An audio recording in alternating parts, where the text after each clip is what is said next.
Coming song? শুরু দেখতে হবে সাউন্ড ক্লিয়ার আছে কিনা। দেখতেছি।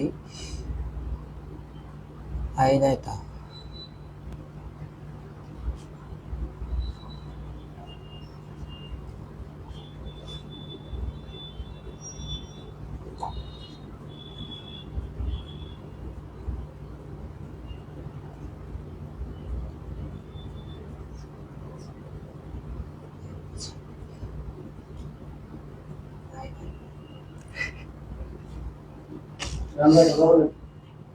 হ্যালো,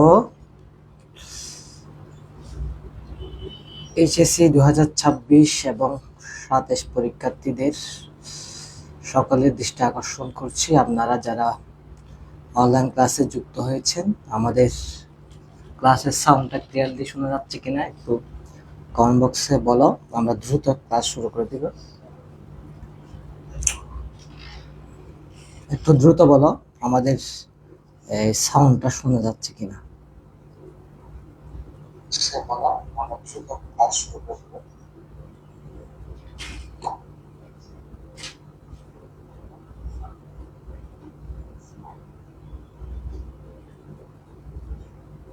যারা যুক্ত হয়েছো তোমরা একটু আমাদের লাইভ ক্লাসটা শেয়ার করে দাও, যাতে তোমাদের যারা সহপাঠী রয়েছে তারা যাতে ক্লাসটি করতে পারে।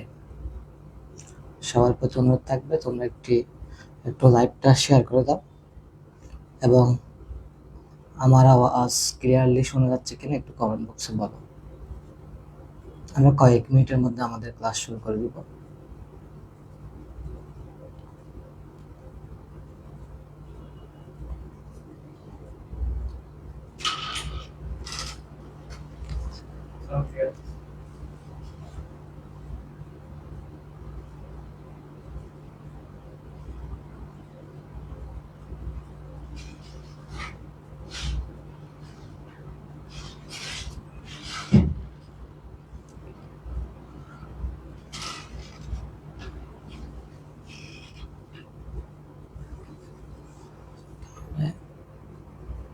যাই,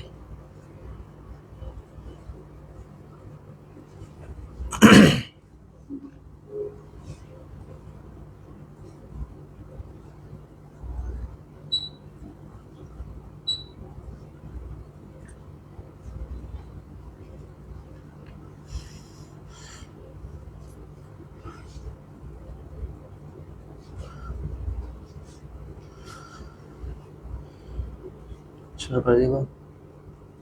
হ্যাঁ, সঞ্জয় ভাই শুরু করে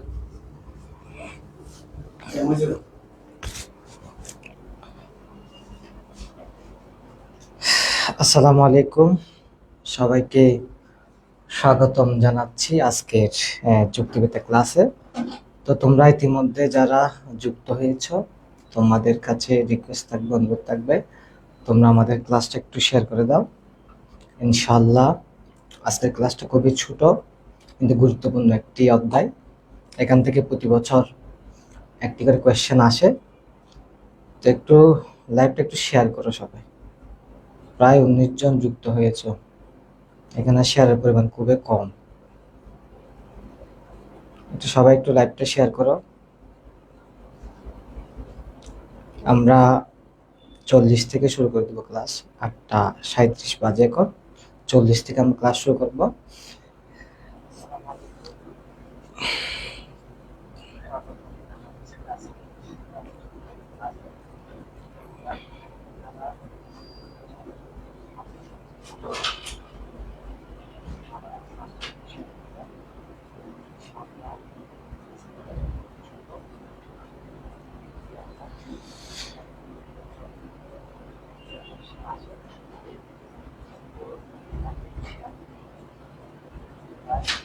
একটু সবাই শেয়ার করো লাইভটা।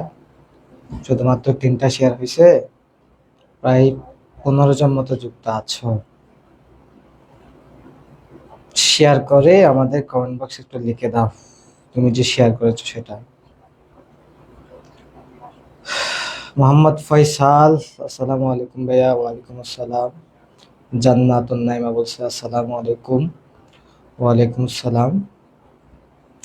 সবাই একটু লাইভটা শেয়ার করো, তোমাদের যারা বন্ধু বান্ধব রয়েছে তারা একটু বলো ক্লাস একটু জয়েন হওয়ার জন্য। আমরা 8:40 থেকে আমাদের ক্লাস শুরু করব। তো এই আজকের ক্লাসটা বেশি দেরি হবে না, খুবই ছোট্ট একটি ক্লাস, অল্প কিছুক্ষণের মধ্যে শেষ হয়ে যাবে। কিন্তু প্রতি বছর এখান থেকে কিন্তু একটা কোয়েশ্চেন আসে।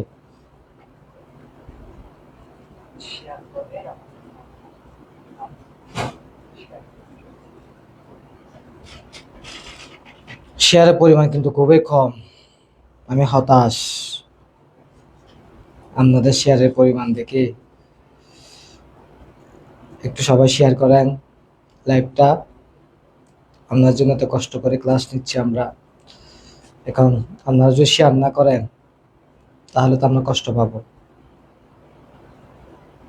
একটু শেয়ার করেন সবাই। 5টা শেয়ার হয়েছে, এখনো প্রায় 26 জন যুক্ত। রোমানা সুলতানা, ফয়সাল, উর্মি ধে, বাদল কুমার দাস, আরোহী মজুমদার, সবাইকে ধন্যবাদ তোমরা ক্লাসটা শেয়ার করার জন্য। বাকিরা একটু শেয়ার করো। প্রায় 19-20 জন ক্লাস উপস্থিত, 5টা শেয়ার এখনো। শেয়ার করে একটু কমেন্ট বক্সে বলো আমি ক্লাসটা যে শেয়ার করেছি সেটা। তো আজকে আমাদের মূলত যে বিষয়টা নিয়ে আলোচনা করব, যুক্তিবিদ্যা প্রথম পত্রের অনুমান। মূলত আজকে আমরা এটা নিয়ে আলোচনা করব। ছোট্ট একটি অধ্যায় অনুমান, খুবই ছোট্ট একটি অধ্যায়, কিন্তু প্রতি বছর এখান থেকে একটা কোয়েশ্চেন আসে এবং এটা শেষ করতে আমাদের বেশিক্ষণ লাগবে না। তো তোমরা একটু ধৈর্য ধারণ করে আমাদের ক্লাসটা করবা। এই 40 থেকে 45 মিনিট লাগবে, এর চেয়ে বেশি লাগবে না। তোমাদের প্রতি রিকোয়েস্ট থাকবে তোমরা একটু ক্লাসটা ধৈর্য সহকারে করবা, এবং আমি যদি কোনো কোয়েশ্চেন করি সেটার উত্তর দেওয়ার চেষ্টা করবা দ্রুত।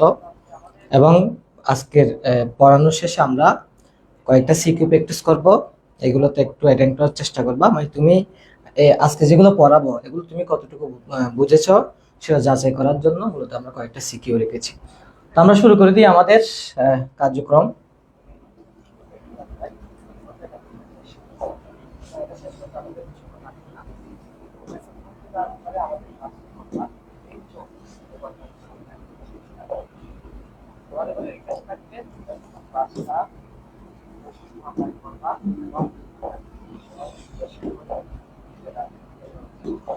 তো আজকে মূলত আমাদের অধ্যায়ের নাম হচ্ছে অনুমান।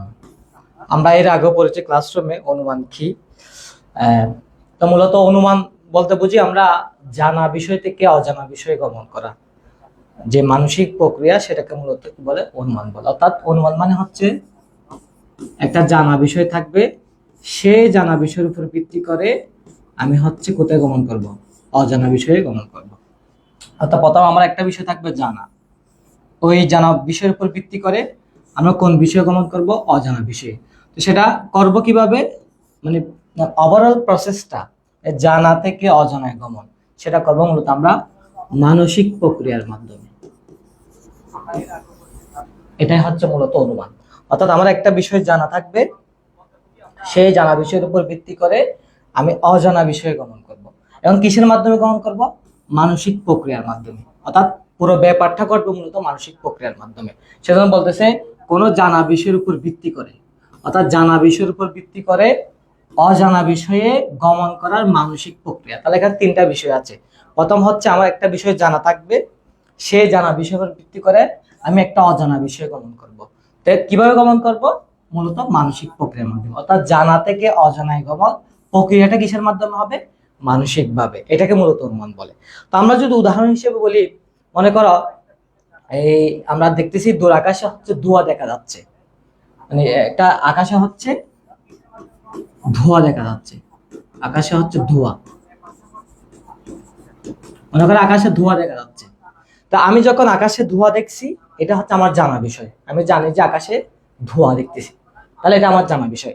এখন আমি যদি এই যে আকাশে ধোঁয়া দেখে এটার উপর ভিত্তি করে আমি যদি বলি হয়তো কোন একটা জায়গায় আগুন লাগছে, আগুন লাগার কারণে আমরা আকাশে ধোঁয়া দেখতেছি, তাহলে আমার জানা বিষয় ছিল আকাশে ধোঁয়া, আর আমার অজানা বিষয় ছিল আগুন। দেখো, আমার জানা বিষয় হচ্ছে আকাশে ধোঁয়া, কিন্তু আগুন লাগছে কিনা সেটা আমি দেখি নাই, আমি জাস্ট দেখছি কি আকাশে ধোঁয়া। এখন এই জানা বিষয়ের উপর ভিত্তি করে আমি একটা অজানা বিষয় গমন করছি। আমি ভাবতেছি আকাশে যেহেতু ধোঁয়া দেখা যাচ্ছে, নিশ্চয় কোন একটি জায়গায় কি লেগেছে, আগুন লেগেছে। তাহলে আমার জানা বিষয় হচ্ছে আকাশে ধোঁয়া, এটা আমার জানা বিষয়। আমি অজানা বিষয় কি গমন করলাম, আগুন। এটা হচ্ছে আমার অজানা বিষয়। তাহলে জানা বিষয়ের উপর ভিত্তি করে আমি আকাশে ধোঁয়া এটার উপর ভিত্তি করে আমি সিদ্ধান্ত দিলাম কি হয়তো কোনো একটা বিল্ডিং এ কিংবা ঘরে কি লেগেছে, আগুন লেগেছে, কিন্তু আগুন যে লেগেছে কিনা সেটা কিন্তু আমি আদৌ জানি না। তাহলে এই যে জানা বিষয়ের উপর ভিত্তি করে অজানা বিষয় গমন, তাহলে এই পুরো ব্যাপারটা করছি কিসের মাধ্যমে, আমি মানসিক প্রক্রিয়ার মাধ্যমে, ব্রেনের মাধ্যমে। সেজন্য এটা হচ্ছে অনুমান। তাহলে অনুমানে শুধুমাত্র দুইটা বিষয়, একটা হচ্ছে জানা বিষয় থেকে অজানায় গমন, সেটা করব কিসের মাধ্যমে, মানসিক প্রক্রিয়ার মাধ্যমে। আরেকটা উদাহরণ দিই, মনে করো তুমি সকালে ঘুম থেকে উঠে দেখতেছো যে এই তোমার রাস্তাঘাট, তারপর হচ্ছে মাঠ, উঠান, এগুলো সবগুলো হচ্ছে ভিজা। এখন দেখো, এই যে তুমি যে সকালে ঘুম থেকে উঠে রাস্তাঘাট, তারপর হচ্ছে মাঠ, এগুলা ভিজা, এটা হচ্ছে তোমার জানা বিষয়। এখন এটার উপর ভিত্তি করে তুমি যখন অনুমান করলা, সিদ্ধান্ত দিলা হয়তো গতকাল রাতে কি হয়েছে, বৃষ্টি হয়েছে। তাহলে দেখো, তুমি যে বৃষ্টি হয়েছে সেটা জানো না, তোমার জানা বিষয় কি, এই যে রাস্তাঘাট, তারপর হচ্ছে উঠান, এরপর হচ্ছে মাঠ ভিজা, এটা তোমার জানা বিষয়। এখন এইটার উপর ভিত্তি করে তুমি একটা অনুমান করলা, সেটা হচ্ছে কি গতকাল রাতে বৃষ্টি হয়েছে, কিন্তু আদৌ যে গতকাল রাতে বৃষ্টি হয়েছে সেটা তুমি জানো না। সেই জন্য এই বিষয়টা হচ্ছে তোমার কি অজানা। তাহলে এই জানা থেকে অজানা, তাহলে এই ওভারঅল ব্যাপারটা করলাম কিসের মাধ্যমে, ব্রেনের মাধ্যমে, মানসিক প্রক্রিয়ার মাধ্যমে। সুতরাং তুমি যে বললা গতকাল রাতে বৃষ্টি হয়েছে, এটা অনুমান। কেন অনুমান, কারণ তুমি জানা বিষয়ের উপর ভিত্তি করে অজানা বিষয় কি করেছো, গমন করেছো। তাহলে অনুমান মানে এক কথায় জানা থেকে অজানায় গমন। তাহলে সেটা কিসের মাধ্যমে করব, মানসিক প্রক্রিয়ার মাধ্যমে। তাহলে জানা থেকে অজানায় গমন, সেটা কিসের মাধ্যমে করব, মানসিক প্রক্রিয়ার মাধ্যমে। এটা গেছে অনুমান। এখন অনুমানের কিছু বৈশিষ্ট্য আছে, অনুমানের কিছু বৈশিষ্ট্য আছে। তো এক নম্বর বৈশিষ্ট্য হচ্ছে দেখো, এক বা একাধিক পদার্থ বাক্য বা কি থাকবে, আশ্রয় বাক্য থাকবে। অর্থাৎ অনুমানের ক্ষেত্রে এই যে আমরা যুক্তি বিদ্যার ক্ষেত্রে বিভিন্ন আশ্রয় বাক্য লিখি, বিভিন্ন বাক্য লিখি, সেখান থেকে সিদ্ধান্ত গ্রহণ করি। তাহলে অনুমানের ক্ষেত্রে যে বিশিষ্ট, সেখানে একটা মাত্র বাক্য থাকতে পারে, আশ্রয় বাক্য থাকতে পারে, কিংবা একাধিক আশ্রয় বাক্য থাকতে পারে। অর্থাৎ আমি যে সিদ্ধান্তটা গ্রহণ করব সেটা কিসের উপর ভিত্তি করে গ্রহণ করব, সেটা একটা আশ্রয় বাক্য থেকে গ্রহণ করতে পারি, একাধিক আশ্রয় বাক্য থেকে গ্রহণ করতে পারি। যেমন কি দেখো, এখানে একটা উদাহরণ দিচ্ছি, সকল ছাত্র হয় মেধাবী, রহিম হয় ছাত্র। তাহলে এই আচ্ছা আমাকে বলো তো, এই যে সকল ছাত্র হয় মেধাবী, রহিম হয় ছাত্র, সুতরাং রহিম হয় মেধাবী। এখন আমাকে বলো, এই যে পুরো ওভারঅল একটা উদাহরণের মধ্যে এখানে আশ্রয় বাক্য কয়টা আছে, যে সকল ছাত্র হয় মেধাবী, রহিম হয় ছাত্র, সুতরাং রহিম হয় মেধাবী। এখানে এই পুরো একটা উদাহরণের মধ্যে আমাকে একটু কমেন্ট বক্সে বলো এখানে কয়টা আশ্রয় বাক্য আছে, একটু দ্রুত বলো কমেন্ট বক্সে যে এখানে কয়টা আশ্রয় বাক্য আছে।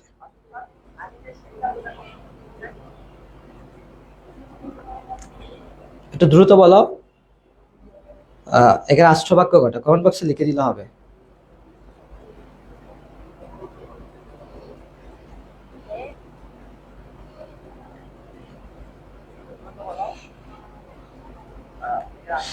রোমানা সুলতানা বলতেছে হচ্ছে দুইটা।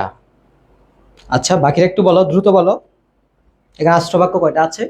অর্থাৎ এই যে সকল ছাত্র হয় মেধাবী, রহিম হয় ছাত্র, সুতরাং রহিম হয় মেধাবী, এই ওভারঅল একটা উদাহরণের মধ্যে এখানে আশ্রয় বাক্য কয়টা আছে।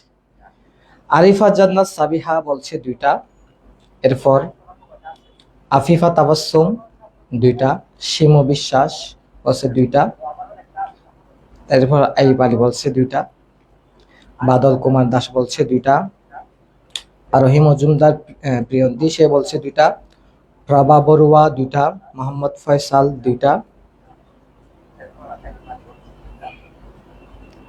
এরপর হচ্ছে তন্নিদে দুইটা, জান্নাতুন নাইমা দুইটা, তরুণা চক্রবর্তী দুইটা,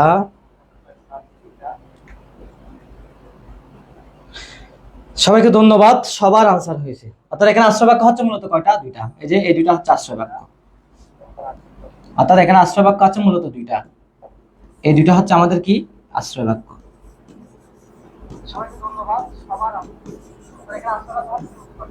একটা হচ্ছে সকল ছাত্র হয় মেধাবী, রহিম হয় ছাত্র। তাহলে আমার মূল বিষয় ছিল, দেখো এই যে এক বা একাধিক পদার্থ বাক্য বা অত অনুমানের ক্ষেত্রে একটা মাত্র আশ্রয় বাক্য থাকতে পারে, একাধিক আশ্রয় বাক্য থাকতে পারে, অর্থাৎ বাক্য থাকতে পারে অথবা আশ্রয় বাক্য যে কোনো একটা থাকবে অনুমানের ক্ষেত্রে। দেখো এখানে আশ্রয় বাক্য কয়টা আছে? দুইটা। সকল ছাত্র হয় মেধাবী, রহিম হয় ছাত্র, এই দুইটা হচ্ছে আশ্রয় বাক্য। এখন এই দুইটা আশ্রয় বাক্যের উপর ভিত্তি করে আমি একটা সিদ্ধান্ত গ্রহণ করলাম, সেটা হচ্ছে কি? রহিম হয় মেধাবী। এটা হচ্ছে আমার সিদ্ধান্ত। তাহলে এখানে অনুমান কোনটা? এই যে আমি যে সিদ্ধান্ত গ্রহণ করলাম, সুতরাং রহিম হয় মেধাবী, এটা হচ্ছে অনুমান। কারণ সকল ছাত্র হয় মেধাবী, রহিম হয় ছাত্র, এটা আমার কি বিষয়? জানা বিষয়। এই জানা বিষয়ের ভিত্তি করে আমি অজানা বিষয় কি করলাম? গমন করলাম, সেটা হচ্ছে কি? রহিম হয় মেধাবী। তাহলে সেটা আমরা কিসের মাধ্যমে করছি? আশ্রয় বাক্যের মাধ্যমে। এখানে দুইটা আশ্রয় বাক্যের যে আছে, এই দুটার উপর ভিত্তি করে আমি একটা সিদ্ধান্ত গ্রহণ করলাম, সেটা হচ্ছে রহিম হয় মেধাবী। তার মানে বোঝা যাচ্ছে যে অনুমানে একটা মাত্র আশ্রয় বাক্য থাকতে পারে অথবা একাধিক আশ্রয় বাক্য থাকতে পারে।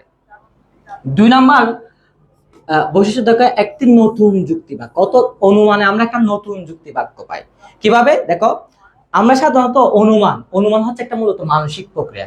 দেখো অনুমান মূলত হচ্ছে একটা কি প্রক্রিয়া? মানসিক প্রক্রিয়া। এখন যুক্তিবিদ্যার ক্ষেত্রে দেখো, অনুমান বলতে যুক্তিবিদ্যার ক্ষেত্রে মানসিক প্রক্রিয়াকে বোঝায় না। কেন বোঝায় না? কারণ মানসিক যে প্রক্রিয়া, সেটা কিন্তু ধরাও যায় না, ছোঁয়াও যায় না, স্পর্শ করা যায় না, সেটা জাস্ট অনুভব করা যায়। অর্থাৎ মানসিক বিষয়গুলাকে বিচার করা যায় না। অর্থাৎ অনুমান মানে মানসিক প্রক্রিয়াটা ঠিক আছে, কিন্তু মানসিক বিষয়গুলা কি করা যায় না? বিচার করা যায় না।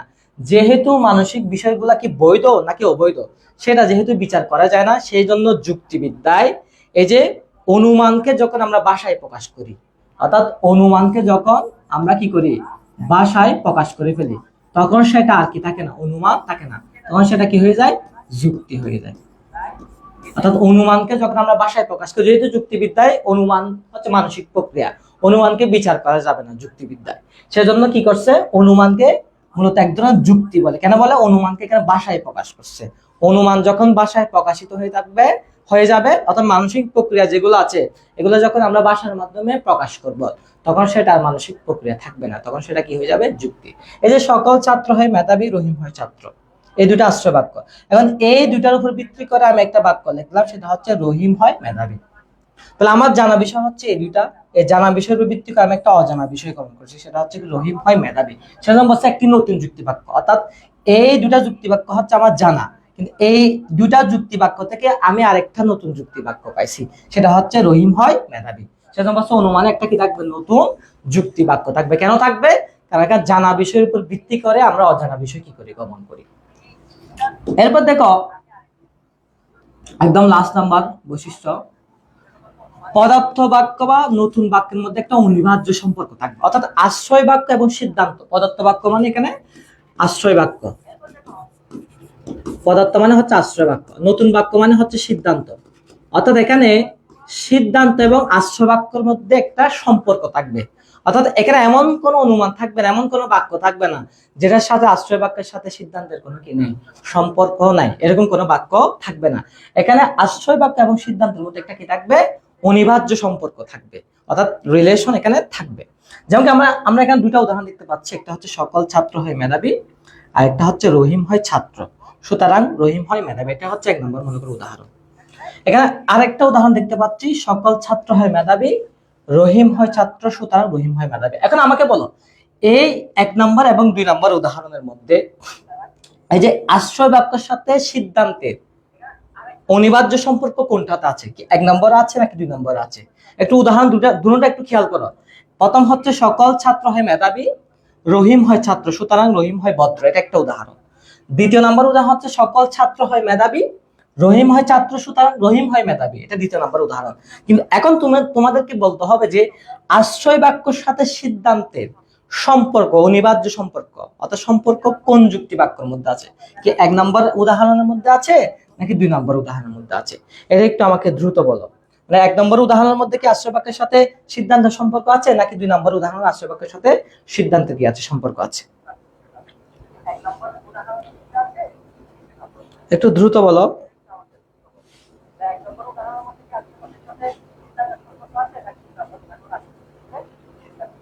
জান্নাতুন নাইমা বলছে 2 নম্বর। এরপর হচ্ছে বাদল কুমার দাস বলছে 2 নম্বর। একটু দেখা যায় মতো আমি দাঁড়াই। শুভ বিশ্বাস বলছে 2 নম্বর। তরুণা চক্রবর্তী বলছে 2 নম্বর। রোমানা সুলতানা বলতেছে 2 নম্বর। এরপর হচ্ছে আরোহী মজুমদার বলছে 2 নম্বর। সীম বিশ্বাস বলছে 2 নম্বর। বাকিরা একটু দ্রুত বলো, প্রায় 22 জন আছি আমরা ক্লাসে, একটু রেসপন্স করি। উর্মি দে বলছে 2 নম্বর। প্রভা বড়ুয়া বলছে 2 নম্বর। আইব আলী বলছে 2 নম্বর। বৈশাখী চৌধুরী 2 নম্বরটা। আরিফার জন্য সাবিহা 2 নম্বরটা। আর বাকিরা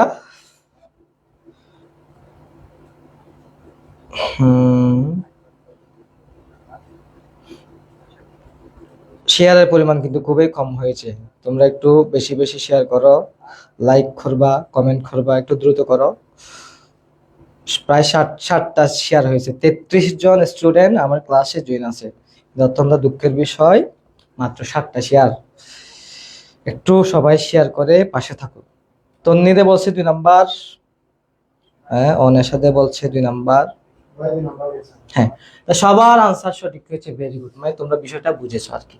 অর্থাৎ এখানে দেখো, সকল ছাত্র হয় মেধাবী, রহিম হয় ছাত্র, এই দুইটা আশ্রয় বাক্য। এখন সুতরাং আমি কি বলছি, রহিম হয় ভদ্র। তাহলে দেখো, রহিমকে যে আমি ভদ্র বলছি, এটা কি এখানে কোনো জায়গায় উল্লেখ আছে? মানে এখানে আশ্রয় বাক্যের সাথে সিদ্ধান্তের কোনো কি নাই, সম্পর্ক নাই। অর্থাৎ আমাকে এমন একটা সিদ্ধান্ত দিতে হবে যেটার সাথে আশ্রয় বাক্যের সাথে কি থাকতে হবে, সম্পর্ক থাকতে হবে। কিন্তু এখানে যে ভদ্র, রহিম হয় ভদ্র, এই কথাটা আশ্রয় বাক্যের মধ্যে নাই। তার মানে এখানে আশ্রয় বাক্যের সাথে সিদ্ধান্তের কোনো কি নাই, সম্পর্ক নাই। এরপর দ্বিতীয় নম্বর আমরা উদাহরণ দেখি, সকল ছাত্র হয় মেধাবী, রহিম হয় ছাত্র, সুতরাং রহিম হয় মেধাবী। তাহলে দেখো, এখানে কিন্তু এই যে রহিম হয় মেধাবী, এই মেধাবী কথাটা কোথায় আছে, প্রথম আশ্রয় বাক্যে আছে। কিন্তু এখানে ভদ্র কথাটা প্রথম আশ্রয় বাক্যও নাই, দ্বিতীয় আশ্রয় বাক্যের মধ্যেও নাই।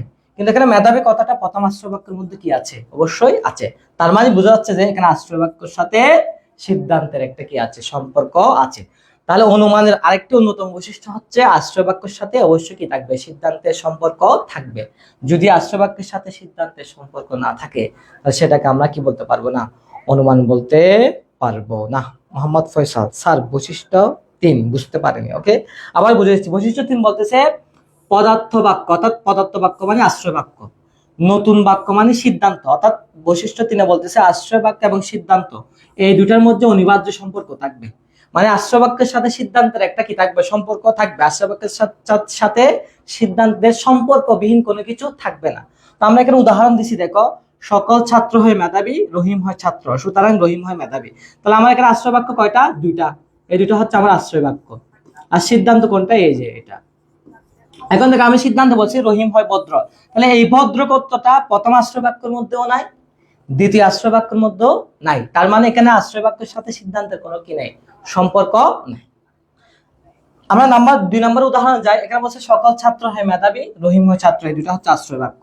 আমি সিদ্ধান্ত কি নিয়েছি, রহিম হয় মেধাবী, এটা হচ্ছে আমার সিদ্ধান্ত। দেখো, মেধাবী কথাটা কিন্তু এখানে প্রথম আশ্রয় বাক্যের মধ্যে আছে, তার মানে এখানে আশ্রয় বাক্যের সাথে সিদ্ধান্তের একটা কি আছে, সম্পর্ক আছে। কিন্তু এখানে আশ্রয় বাক্যের সাথে সিদ্ধান্তের কোনো কি নাই, সম্পর্ক নাই। মানে 3 নম্বর বৈশিষ্ট্য বলতেছে যে আশ্রয় বাক্যের সাথে সিদ্ধান্তের একটা কি থাকবে, সম্পর্ক থাকবে। মোহাম্মদ ফয়সাল, বুঝেছো কিনা বলো, যদি না বুঝে থাকো তাহলে আবার বুঝে দিব। আমরা নেক্সট পার্টে যাই। এখন আসো, অনুমান মূলত হচ্ছে 2 প্রকার। অনুমানকে আমরা যদি ভাগ করি তাহলে 2 প্রকার, একটা হচ্ছে অবরোহ অনুমান আর একটা হচ্ছে আরোহ অনুমান। মূলত এই 2 প্রকার থেকে পরীক্ষায় কি আসে, প্রশ্ন আসে, বিশেষ করে ঘ ও ঘ নাম্বারে, অর্থাৎ আরোহ অনুমান এবং অবরোহ অনুমান। মূলত এখান থেকে মূলত কোশ্চেন আসে। তাহলে অনুমানকে আমরা 2 ভাগে ভাগ করছি, একটা হচ্ছে অবরোহ অনুমান আর একটা হচ্ছে আরোহ অনুমান।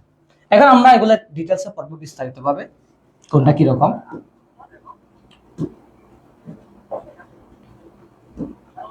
তাহলে প্রথমে আসি আমরা আমাদের অবরোহ অনুমানে। অবরোহ অনুমান জিনিসটা কি প্রথমে সেটার মধ্যে আছি। তো অবরোহণ কি বলতো? অনুমানের যে প্রক্রিয়ায় এক বা একাধিক আশ্রয় বাক্য থেকে সিদ্ধান্ত গৃহীত হয়। তাহলে আমরা প্রথম বিষয় পাচ্ছি এখানে একটি মাত্র আশ্রয় বাক্য থেকে সিদ্ধান্তটা আসতে পারে অথবা একাধিক আশ্রয় বাক্য থেকে সিদ্ধান্তটা আসতে পারে। তাই এটা একটা বিষয়। 2 নম্বর বিষয় হচ্ছে গৃহীত সিদ্ধান্ত কি, অর্থাৎ আমরা আশ্রয় বাক্য থেকে যে সিদ্ধান্তটা গ্রহণ করব। আবারও বলতেছি, প্রথম বলতেছে আমরা একটা মাত্র আশ্রয় বাক্য থেকে সিদ্ধান্তটা নিতে পারি অথবা একাধিক আশ্রয় বাক্য থেকে সিদ্ধান্তটা নিতে পারি। 2 নম্বর বলতেছে যে সিদ্ধান্ত গৃহীত সিদ্ধান্ত কি, অর্থাৎ যে সিদ্ধান্তটা আমরা গ্রহণ করব সেটা আশ্রয় বাক্যের তুলনায় কম ব্যাপক। দেখো এই কথাটা খেয়াল করো, অর্থাৎ যে সিদ্ধান্তটা গ্রহণ করবে এটার পরিমাণ আশ্রয় বাক্যের তুলনায় কম, অর্থাৎ আশ্রয় বাক্যের পরিমাণ বেশি হবে, সিদ্ধান্তের পরিমাণ কি হবে? কম হবে। কিংবা ক্ষেত্র বিশেষে এটা কি হয়? সমান ব্যাপক হয়। তাহলে এখানে তিনটা বিষয় মূলত। প্রথম নম্বর বিষয় হচ্ছে একটা মাত্র আশ্রয় বাক্য থেকে আমরা সিদ্ধান্ত নিব অথবা একাধিক আশ্রয় বাক্য থেকে সিদ্ধান্ত নিব। 2 নম্বর বিষয় হচ্ছে যে সিদ্ধান্তটা আমরা গ্রহণ করব সেটা আশ্রয় বাক্যের তুলনায় কম ব্যাপক, অর্থাৎ আশ্রয় বাক্যের পরিমাণ বেশি হবে, সিদ্ধান্তের পরিমাণ কি হবে? কম হবে। অথবা ক্ষেত্র বিশেষ কি হবে? আশ্রয় বাক্য এবং সিদ্ধান্তের পরিমাণ কি হবে? সমান হবে। যেমন আমি এখানে 3টা উদাহরণ দিছি। 1 নম্বর উদাহরণ, 2 নম্বর উদাহরণ, 3 নম্বর উদাহরণ। প্রথমে তোমাদের কাজ হচ্ছে এখানে আমরা 1 নম্বর উদাহরণে কয়টা মাত্র আশ্রয় বাক্য থেকে সিদ্ধান্ত নিছি এটা বলবা। 2 নম্বর উদাহরণে কয়টা, 3 নম্বর উদাহরণে কয়টা, অর্থাৎ লিখে দিলে হবে। 1 নম্বরে একটি আশ্রয় বাক্য থেকে একটি লিখলে হবে, অর্থাৎ 2টা হলে 2টা লিখবা। 2 নম্বরে যদি 2টা থেকে নিই 2টা লিখবা। 3 নম্বরে যদি একটা থেকে নিই একটা লিখবা। অর্থাৎ তোমাদের কাজ হচ্ছে এই 3টি উদাহরণ পরে আমাকে বলবো যে এখানে 1 নম্বরে কয়টা আশ্রয় বাক্য থেকে সিদ্ধান্তটা নিছি, 2 নম্বরে কয়টা আশ্রয় বাক্য থেকে সিদ্ধান্তটা নিছি, 3 নম্বরে কয়টা আশ্রয় বাক্য থেকে সিদ্ধান্তটা নিছি। এটা একটু দ্রুত বলো।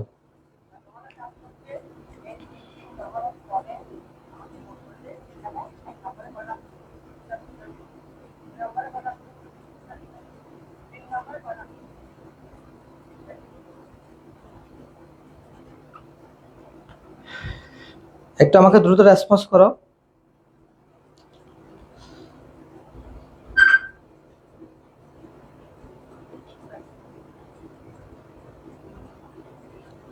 দ্রুত একটু লিখো সবাই।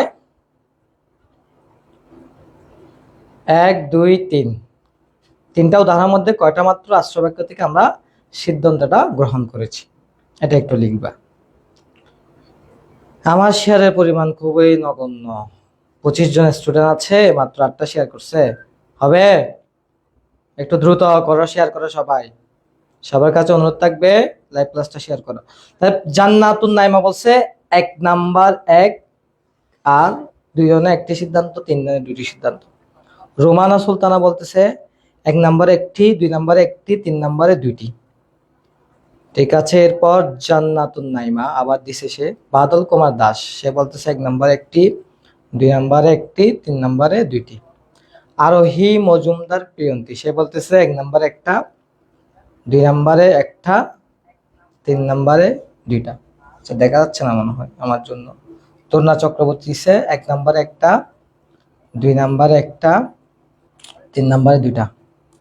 শিমু বিশ্বাস সে দিছে 1 নম্বরে একটা, 2 নম্বরে একটা, 3 নম্বরে 2টা। উর্মি দে 1 নম্বরে একটা, 2 নম্বরে একটা, 3 নম্বরে 2টা। রিপ্তা চক্রবর্তী সেম। আরিফা জান্নাত সাবিহা দিছে 1 নম্বরে একটা আশ্রয় বাক্য, 2 নম্বরে একটা আশ্রয় বাক্য, 3 নম্বরে 2টা আশ্রয় বাক্য। সবাইকে ধন্যবাদ, অসংখ্য ধন্যবাদ সবাইকে। হ্যাঁ, তোমরা বিষয়টা বোঝার জন্য। দেখো প্রথম নম্বর এখানে হচ্ছে আমরা শুধুমাত্র আশ্রয় বাক্য আছে কয়টা? একটা। এখানে আশ্রয় বাক্য আছে একটা, এটা হচ্ছে আশ্রয় বাক্য, আর এটা হচ্ছে কি? সিদ্ধান্ত। 2 নম্বর আশ্রয় বাক্য কয়টা? ঠিক একটা, এখানে আশ্রয় বাক্য একটা, এটা হচ্ছে কি? সিদ্ধান্ত। আর 3 নম্বরে এখানে আশ্রয় বাক্য হচ্ছে মূলত 2টা। তাহলে দেখো আমাদের অনুমানের প্রথম বিষয় কি বলতেছে? একটা মাত্র অবরোহ অনুমানের প্রথম বিষয় কি? দেখো বলছে যে একটা মাত্র আশ্রবাক্য থেকে সিদ্ধান্ত নিতে পারে, একাধিক আশ্রবাক্য থেকে সিদ্ধান্ত নিতে পারে। তাহলে দেখো এখানে আমরা বলছি সকল দার্শনিক হোক জ্ঞানী, তো আমরা সিদ্ধান্ত কি নিছি, কিছু জ্ঞানী ব্যক্তি হয় দার্শনিক। তাহলে তার মানে বোঝা যাচ্ছে আমরা এখানে একটা মাত্র আশ্রবাক্য থেকে সিদ্ধান্তটা নিয়ে ফেলছি। এখানেও সেম, কোনো মানুষ নয় দেবদূত, সিদ্ধান্ত কি নিয়েছি, কোনো দেবদূত নয় মানুষ। তাহলে এখানে আমরা একটা মাত্র আশ্রবাক্য থেকে কি নিয়েছি, সিদ্ধান্ত নিয়েছি। আর 3 নাম্বার দেখো, সকল প্রাণী হয় মরণশীল, সকল প্রাণী হয় মানুষ। এখানে আমরা কয়টা আশ্রবাক্য থেকে সিদ্ধান্ত নিয়েছি, 2টা। তাহলে অবরোহ অনুমানের প্রথম নম্বর বিষয় হচ্ছে আমরা এখানে একটা মাত্র আশ্রবাক্য থেকে সিদ্ধান্ত নিতে পারি অথবা একাধিক, অর্থাৎ দুইটা অথবা 3টা এরকম আশ্রবাক্য থেকে আমরা কি নিতে পারি, সিদ্ধান্ত নিতে পারি। এরপর 2 নম্বর বিষয় দেখো, গৃহীত সিদ্ধান্ত, যে সিদ্ধান্তটা আমরা নিব সেটা আশ্রবাক্যের তুলনায় কম ব্যাপক কিংবা কি ব্যাপক হবে, সমান ব্যাপক। এটা কিরকম দেখো, এখানে বলছে সকল দার্শনিক হয় জ্ঞানী, আর সিদ্ধান্ত কি, কিছু জ্ঞানী ব্যক্তি হয় দার্শনিক। দেখো এখানে এখন আমাকে বলো প্রথম নম্বর উদাহরণে এখানে কার পরিমাণ বেশি, আশ্রবাক্যের পরিমাণ বেশি নাকি সিদ্ধান্তের পরিমাণ বেশি? প্রথম নম্বরটা উদাহরণের মধ্যে বলো, একটু দ্রুত বলো। এখানে কি আশ্রবাক্যের পরিমাণ বেশি নাকি সিদ্ধান্তের পরিমাণ বেশি? এটা একটু দ্রুত বলো, একটু দ্রুত বলো। সবাই যারা কমেন্ট করছো তাদেরকে ধন্যবাদ অসংখ্য। এখন আমাকে একটু দ্রুত বলো, এই 1 নম্বর উদাহরণের মধ্যে তার কোন আশ্রবাক্যের পরিমাণ বেশি নাকি সিদ্ধান্তের পরিমাণ বেশি? এটা একটু দ্রুত দ্রুত বলা, লিখে দেবে আশ্রবাক্য বেশি অথবা কম, সিদ্ধান্ত বেশি অথবা কম, এই এতটুকু লিখলে হবে।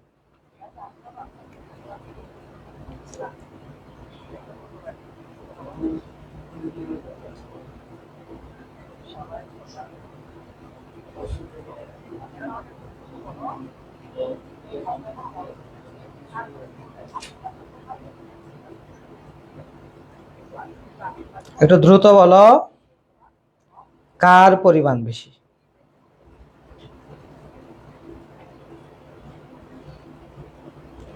আরিফা জান্নাত সাবিহা বলছে আশ্রবাক্যের পরিমাণ বেশি, সিদ্ধান্তের পরিমাণ কম।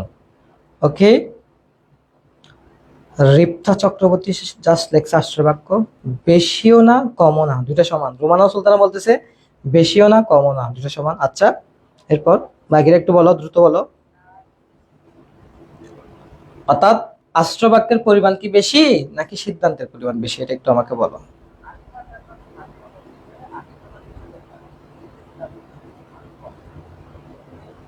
ওনার সাথে কি বলতে, আশ্রবাক্যের পরিমাণ বেশি। আচ্ছা, এরপর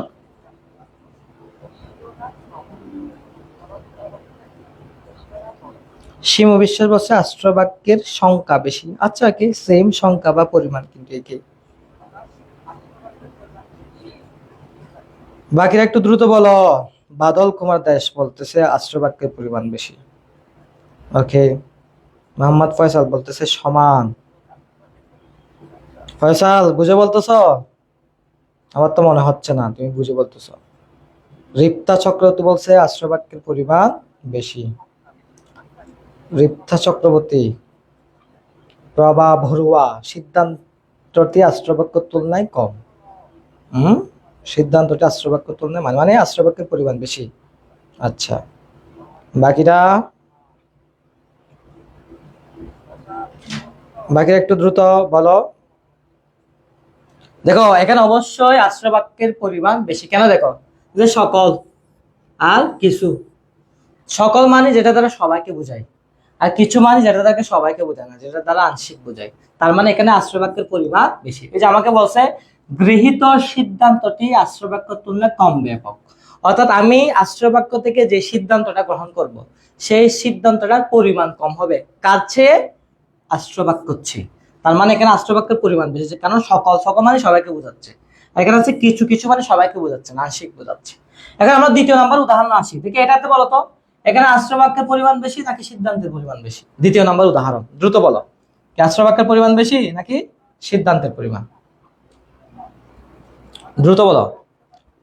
উর্মি দে আশ্রবাক্যের পরিমাণ বেশি। আরোহী মজুমদার প্রিয়ন্তী আশ্রবাক্যের পরিমাণ বেশি, আশ্রবাক্যের সংখ্যা বেশি। ভেরি গুড, সবার উত্তর হয়েছে। সবাইকে অসংখ্য ধন্যবাদ। এখন 2 নম্বর উদাহরণটা রেসপন্স করো, এখানে কার পরিমাণ বেশি, আশ্রবাক্যে নাকি সিদ্ধান্তে?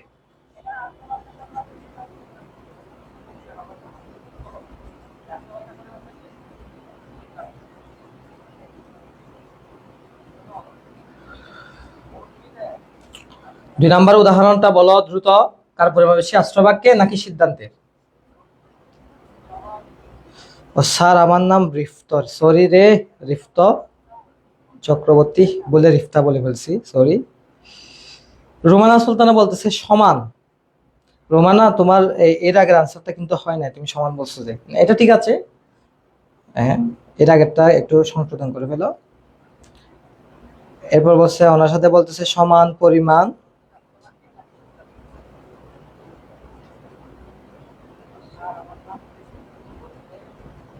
এরপর তানহা আশ্রবাক্যে, শুধু আশ্রবাক্য, আশ্রবাক্য কি হবে? আশ্রবাক্য পরিমাণ কম, সিদ্ধান্ত পরিমাণও কম। আরিফার জন্য সামিয়া বলছে। শিমু বিশ্বাস বলছে দুইটাই সমান। বাদল কুমার দাস বলছে সেম। আর মজুমদার প্রিয়ন্তী বলতেছে সমান পরিমাণ। তারপর প্রভা বড় বলতেছে আশ্রবাক্য সিদ্ধান্ত পরিমাণ সমান। রিফত বলতেছে 2 নাম্বারে, 2 নাম্বারের সমান, এটা কি? এটা তো বুঝি নাই। 2 নাম্বারের সমান, দুইটাই সমান নাকি 2 নাম্বারের সমান, এটা বুঝতেছি না। তরুণা চক্রবর্তী সমান পরিমাণ। শুভ বিশ্বাস সমান। এবার হচ্ছে উর্মিদা বলছে দুইটাই সমান।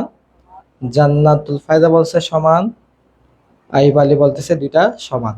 তো এখানে আনসার হয়েছে মূলত দুইটার পরিমাণই সমান। কেন সমান দেখো, কোন এখানে আশ্রবাক্যে কোনো সিদ্ধান্তে কোনো মানে কি সকল। আমি যদি বলি কোন শিক্ষার্থী আসে নাই, মানে সকল শিক্ষার্থী আসে নাই, তার মানে এখানে আশ্রবাক্য এবং সিদ্ধান্তের পরিমাণ কি সমান। এই যে আমাদেরকে বলছে ক্ষেত্র বিশ্বাস কি হবে সমান ব্যাপক, অর্থাৎ ক্ষেত্র বিশ্বাস এটা সবসময় হবে না, কিন্তু বেশিরভাগ ক্ষেত্রে আশ্রবাক্যের পরিমাণ বেশি হবে, সিদ্ধান্তের পরিমাণ কি হবে কম হবে।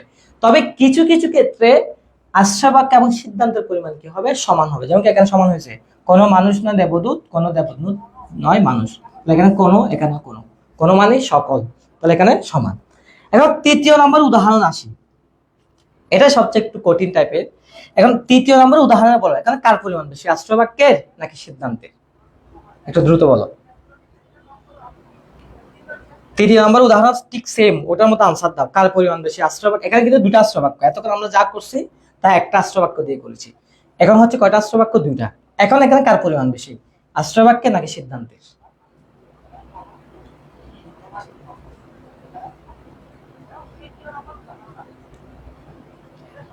যারা আনসার দিচ্ছ, রিপ্লাই দিচ্ছ, সবাইকে ধন্যবাদ, তোমরা যে রেসপন্স করতেছ।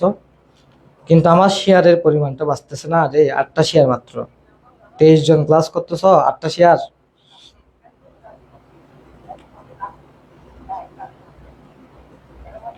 একটু দ্রুত, কার পরিমাণ বেশি, আশ্রয়বাক্যের নাকি সিদ্ধান্তের?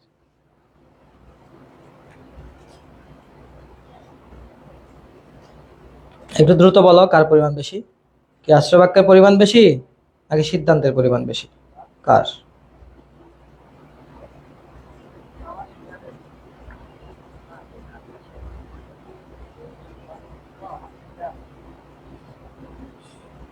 আরিফা জান্নাত সাবিহা দিছে সমান। আচ্ছা, বাকিরা বল একটু, কার পরিমাণ বেশি? শিমু বিশ্বাসও দিছে দুইটাই সমান, আবার কেটে দিছে। রোমানা সুলতানা বলতেছে দুইটাই সমান। আচ্ছা, এরপর বাকিরা?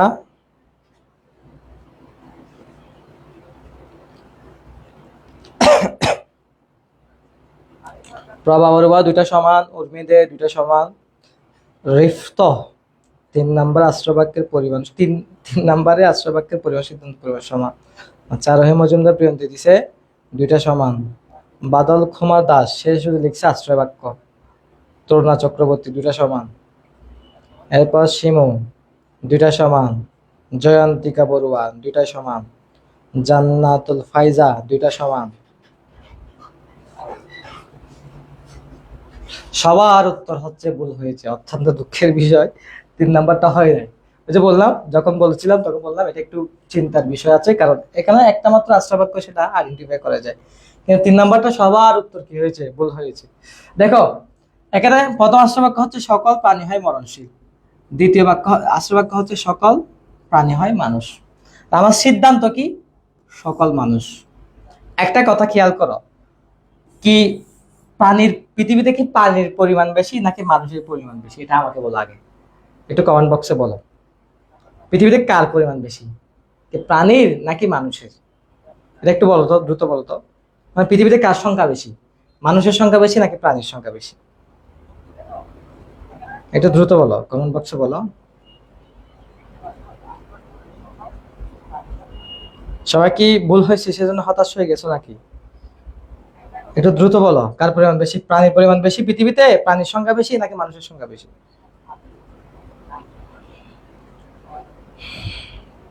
জান্নাতুল ফাইজা বলছে প্রাণীর। আচ্ছা, বাকিরা একটু বলো, প্রাণীর পরিমাণ বেশি নাকি মানুষের পরিমাণ বেশি? শুভ বিশ্বাস প্রাণী।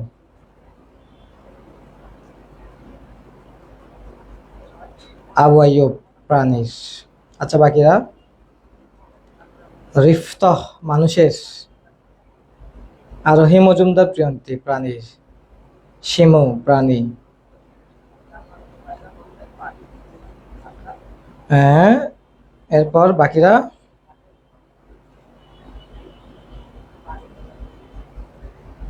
আইব আলী প্রাণীর, উর্মিদা প্রাণীর, আরিফা জান্নাত সাবিহা প্রাণীর পরিমাণ বেশি, মানুষের পরিমাণ কম। আচ্ছা, এই, সবার উত্তর হয়েছে প্রাণীর পরিমাণ বেশি। তাহলে তোমাদের কথা অনুযায়ী বলো, আমাকে বলো, যদি পৃথিবীতে মানুষের চেয়ে প্রাণীর পরিমাণ বেশি হয়, এখন আমাকে বলো, পৃথিবীতে যদি মানুষের চেয়ে প্রাণীর পরিমাণ বেশি হয়, তাহলে কি সিদ্ধান্ত আর আশ্রবাক্য সমান হবে? আশ্রবাক্য বলছে সকল প্রাণী, আর সিদ্ধান্ত বলছে সকল মানুষ। এখন তোমরা বলতেছো স্যার পৃথিবীতে প্রাণীর পরিমাণ বেশি, তাহলে যেটার পরিমাণ বেশি সেটার সাথে কি যেটার পরিমাণ কম সেটা কখনো সমান হবে? তার মানে এখানে আশ্রবাক্যর পরিমাণ বেশি, কারণ আশ্রবাক্য কার কথা বলছে? যে প্রাণীর কথা। আর সিদ্ধান্তে কার কথা বলছে? মানুষের কথা। যেহেতু পৃথিবীতে পানির পরিমাণ বেশি, সেহেতু আশ্রবাক্যের পরিমাণ বেশি, সিদ্ধান্তের পরিমাণ কম। এটা কেউ যদি কোনো কিছু না বুঝে থাকো আমাকে কোয়েশ্চেন করবা কমেন্ট বক্সে, অবশ্যই তোমাদের উত্তর দিব। তাহলে আমরা বুঝেছি কিনা দেখো। প্রথমত এখানে এক বা একাধিক আশ্রবাক্য থেকে সিদ্ধান্ত নিব, অর্থাৎ অবরোহণ মানে একটি মাত্র আশ্রবাক্য থেকে সিদ্ধান্ত নিতে পারবো অথবা একাধিক আশ্রবাক্য থেকে সিদ্ধান্ত নিতে পারবো। দ্বিতীয় নম্বর হচ্ছে যে সিদ্ধান্তটা গ্রহণ করবো সেটা আশ্রবাক্যের তুলনায় কম ব্যাপক কিংবা সমান, অর্থাৎ অনেক সময় আশ্রবাক্যের তুলনায় আশ্রবাক্যের পরিমাণ বেশি হবে, সিদ্ধান্তের পরিমাণ কম হবে। যেমন কি এখানে সকল দার্শনিক, এখানে আশ্রবাক্যের পরিমাণ বেশি, কিন্তু এখানে আশ্রবাক্য এবং সিদ্ধান্তের পরিমাণ সমান, কিন্তু আবার এখানে আশ্রবাক্যের পরিমাণ বেশি।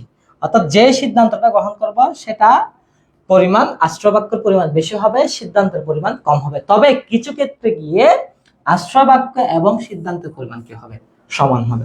তার তিনটা বিষয়, একটা হচ্ছে এক বা একাধিক আশ্রবাক্য থেকে সিদ্ধান্ত নেওয়া, দুই নম্বর বিষয় হচ্ছে গৃহীত সিদ্ধান্তটি আশ্রবাক্যের তুলনায় কম ব্যাপক অথবা কি হবে? সমান ব্যাপক হবে।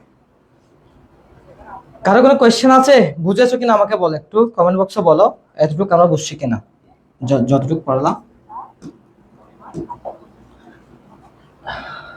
আচ্ছা আচ্ছা, এখন দেখো অবরোহণমানের বৈশিষ্ট্য, অর্থাৎ অবরোহণমানে মোট আমরা 5টা বৈশিষ্ট্য পাইছি অবরোহণমান। প্রথম নম্বর বৈশিষ্ট্য বলছে অবরোহণমানের সিদ্ধান্তে আশ্রবাক্যের তুলনায় সচরাচর কম। এটা তো আমরা কিছুক্ষণ আগে দেখলাম। অর্থাৎ এখানে সিদ্ধান্তের পরিমাণ আশ্রবাক্যের পরিমাণ বেশি হবে, সিদ্ধান্তের পরিমাণ কি হবে? কম হবে অবরোহণমানে। দ্বিতীয় নম্বর হচ্ছে অবরোহণমানের গতি নিম্নমুখী। দেখো নিম্নমুখী কেন? নিম্নমুখী মানে কমে যাওয়া, গতি নিম্নমুখী মানে যেটা আগের পরিমাণ বেশি ছিল কি নিচে সিদ্ধান্ত এসে কমে গেছে। দেখো যখন আমরা অবরোহণমানের উদাহরণগুলো দেখছি তখন কিন্তু আশ্রবাক্যের পরিমাণ বেশি হচ্ছে, সিদ্ধান্তের পরিমাণ কম হচ্ছে। যেমন কি যদি বলি তোমাদেরকে, দেখো এখানে একটা জিনিস খেয়াল করো, এই যে দেখো এখানে কিন্তু আশ্রবাক্যের পরিমাণ বেশি, সিদ্ধান্তের পরিমাণ কম। এখানে আশ্রবাক্যের পরিমাণ বেশি, সিদ্ধান্তের পরিমাণ কম, কিন্তু এখানে সমান। তাহলে যেটা বেশি থেকে কম হয়ে যায়, চলে যায়, আগে ছিল বেশি এখন কি কম, তাহলে এটার গতি অবশ্যই কি মুখী? নিম্নমুখী। এখানে আগে ছিল বেশি, সিদ্ধান্ত কি কম, তাহলে এটার গতি হচ্ছে কি? নিম্নমুখী। যেহেতু এটা যেহেতু সব সময় হয় না, মাঝে মধ্যে হয় এটা, সেজন্য এটা কাউন্ট করতেছিলেন। কিন্তু বেশিরভাগ ক্ষেত্রে আশ্রবাক্যের পরিমাণ বেশি থাকে, সিদ্ধান্তের পরিমাণ কম থাকে, সেজন্য এটার গতি কি বলতেছে? নিম্নমুখী। এরপর দেখো অবরোহণ মানে এক বা একাধিক আশ্রবাক্য থেকে সিদ্ধান্তটা নিশ্চিত হয়, অর্থাৎ এটা আমরা বলছি একটি মাত্র আশ্রবাক্য থেকে সিদ্ধান্তটা আসতে পারে অথবা একাধিক আশ্রবাক্য থেকে সিদ্ধান্তটা আসতে পারে। অবরোহণ মানে আশ্রবাক্য সত্য হলে সিদ্ধান্তটা কি হয়? সত্য হয়। ভেরি একটা ইম্পর্টেন্ট পয়েন্ট দেখো, যদি আশ্রবাক্য সত্য হয় সিদ্ধান্ত কি হবে? সত্য হবে। যেমন কি আমরা যদি দেখি এখানে দেখো, এখানে বলতেছে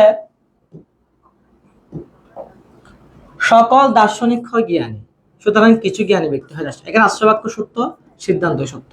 এখানে দেখো সকল প্রাণী হয় মরণশীল, সকল প্রাণী হয় মানুষ, সুতরাং সকল মানুষ হয় মরণশীল। যেহেতু প্রাণীরা মরণশীল, মানুষও যেহেতু একটা প্রাণী, সুতরাং মানুষও কি? মরণশীল। তাহলে এখানে আশ্রবাক্য সত্য, সিদ্ধান্ত সত্য। যদি আশ্রবাক্য মিথ্যা হয় সিদ্ধান্ত মিথ্যা, আশ্রবাক্য সত্য হলে সিদ্ধান্ত কি? সত্য। এরপর দেখো একদম লাস্ট উদাহরণ, লাস্ট বৈশিষ্ট্য আমাদের বলছে অবরোহণ মানে আকারগত সত্যতার নিশ্চয়তা প্রদান করে। এখানে দেখো আমরা সত্যতা পড়ছি না? সত্যতা মূলত কয় প্রকার? দুই প্রকার। একটা হচ্ছে আকারগত, একটা হচ্ছে কি? বস্তুগত। আকারগত সত্যতা মানে কি? আকারগত সত্যতা মানে যদি আমাদের ধারণার সাথে বাস্তবতার সাথে মিল না থাকে, অর্থাৎ আমরা যা ধারণা করি সেটা যদি বাস্তবতার সাথে কি না থাকে? মিল না থাকে।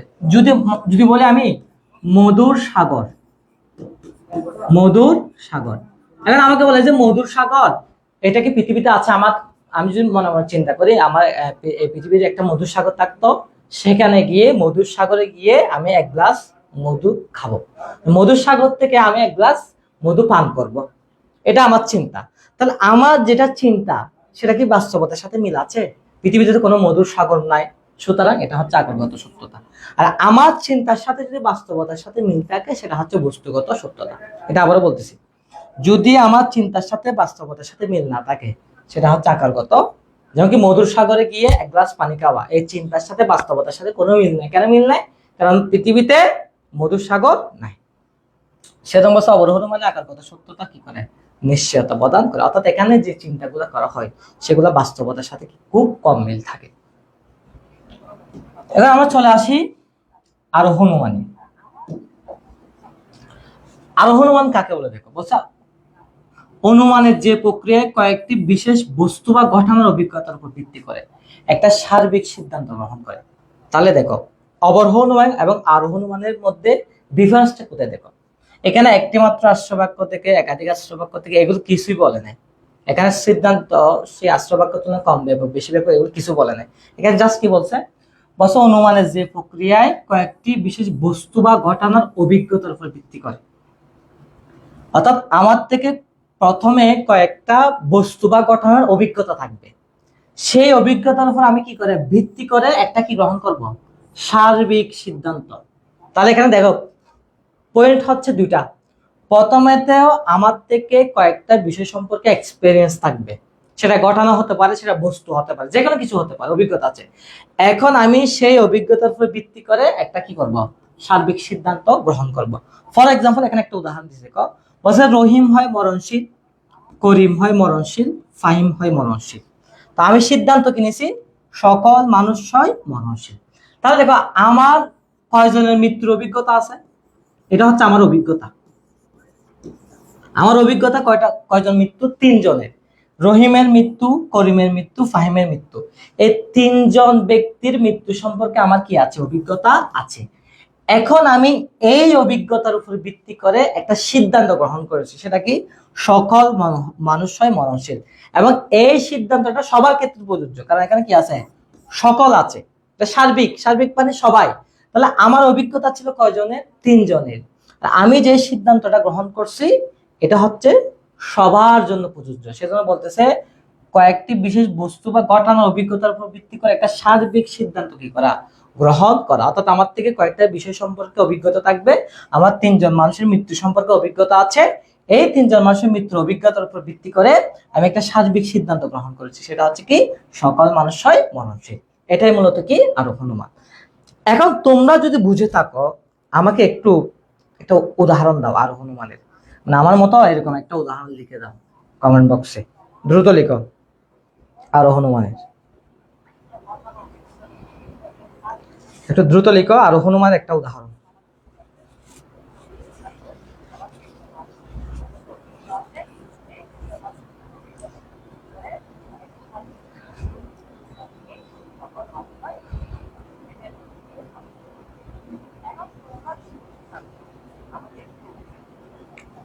একটা আরোহণ অনুমানের উদাহরণ লিখো দ্রুত।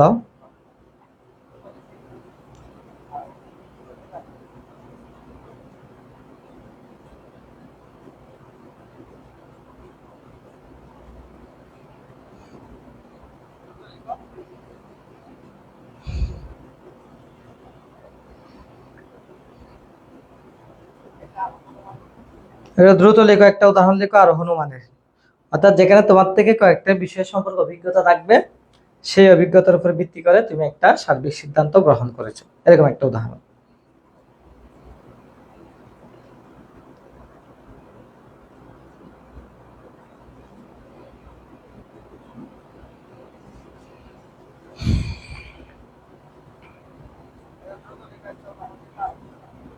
বাদল কুমার দেশ দিছে যে মেঘলার পানি হয় মিঠা পানি, পদ্মার পানি হয় মিঠা পানি, যমুনার পানি হয় মিঠা পানি, সুতরাং সকল নদীর পানি হয় মেঘলা না রে, মেঘনা হবে এটা, মেঘনা।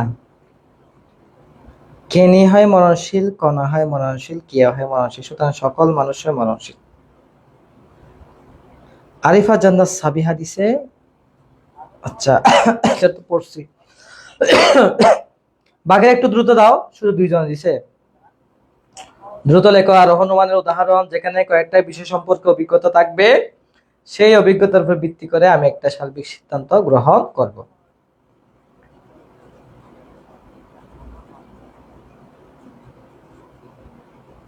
দ্রুত লেখো রে, 2 জন দিছে শুধু। আফিফা তাবাসসুম কি দিছে দেখি, গরু হয় মরণশীল, ছাগল হয় মরণশীল, বাঘ হয় মরণশীল, সুতরাং সকল প্রাণী হয় মরণশীল। আচ্ছা, এরপর বাকিরা আর কি কেউ দিবে না উদাহরণ?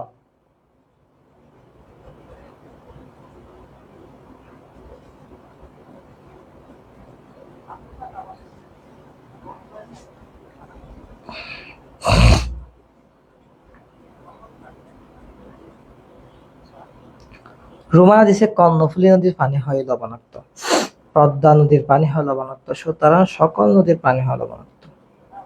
আচ্ছা ঠিক আছে, যারা উদাহরণ দিয়েছ তাদের সবার উদাহরণ সঠিক হয়েছে, তোমাদেরকে ধন্যবাদ। তাহলে আমরা বুঝেছি বিষয়টা। তাহলে আরোহণ অনুমানের মধ্যে আমার কয়েকটা বিষয় সম্পর্কে অভিজ্ঞতা থাকবে, সেই অভিজ্ঞতার উপর ভিত্তি করে আমি একটা কি গ্রহণ করব, সার্বিক সিদ্ধান্ত গ্রহণ করব। এই যে এখানে আমার 3 জন মানুষের মৃত্যু সম্পর্কে অভিজ্ঞতা আছে, সেটা হচ্ছে রহিম, করিম, ফাহিম। আর আমি যে সিদ্ধান্তটা গ্রহণ করছি সেটা হচ্ছে সকল মানুষ হয় মননশীল, অর্থাৎ সার্বিক একটা সিদ্ধান্ত। আমার অভিজ্ঞতা ছিল 3 জনের, আমি যেটা সিদ্ধান্ত গ্রহণ করি সেটা হচ্ছে সার্বিক। তার মানে বোঝা যাচ্ছে যে আরোহণ অনুমানের ক্ষেত্রে একটা বিষয় আমরা বুঝছি, সেটা হচ্ছে কি বিশেষ থেকে সার্বিকে গমন। অর্থাৎ আরোহণ অনুমানের ক্ষেত্রে আমরা বিশেষ থেকে কোথাও, অর্থাৎ কয়েকটা বিষয় থেকে সার্বিকে আমরা কি করব, গমন করব। এটা হচ্ছে আরোহ অনুমানের উদাহরণ। এখন আসি আমরা আরোহ অনুমানের বৈশিষ্ট্য।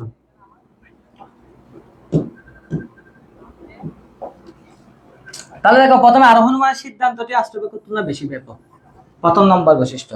অর্থাৎ আরোহণ অনুমানের যে সিদ্ধান্তটা গ্রহণ করি সেটা আশ্রয়বাক্যের তুলনায় বেশি। কিভাবে দেখো, আমি যদি লিখি রহিম, উদাহরণটা আমি এখানে লিখতেছি আবার, রহিম হয় মরণশীল,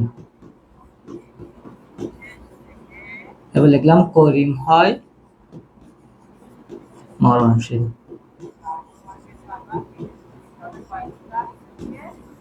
এবার লিখলাম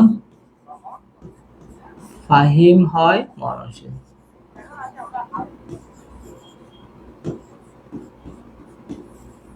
সুতরাং সকল মানুষ হয় মরণশীল।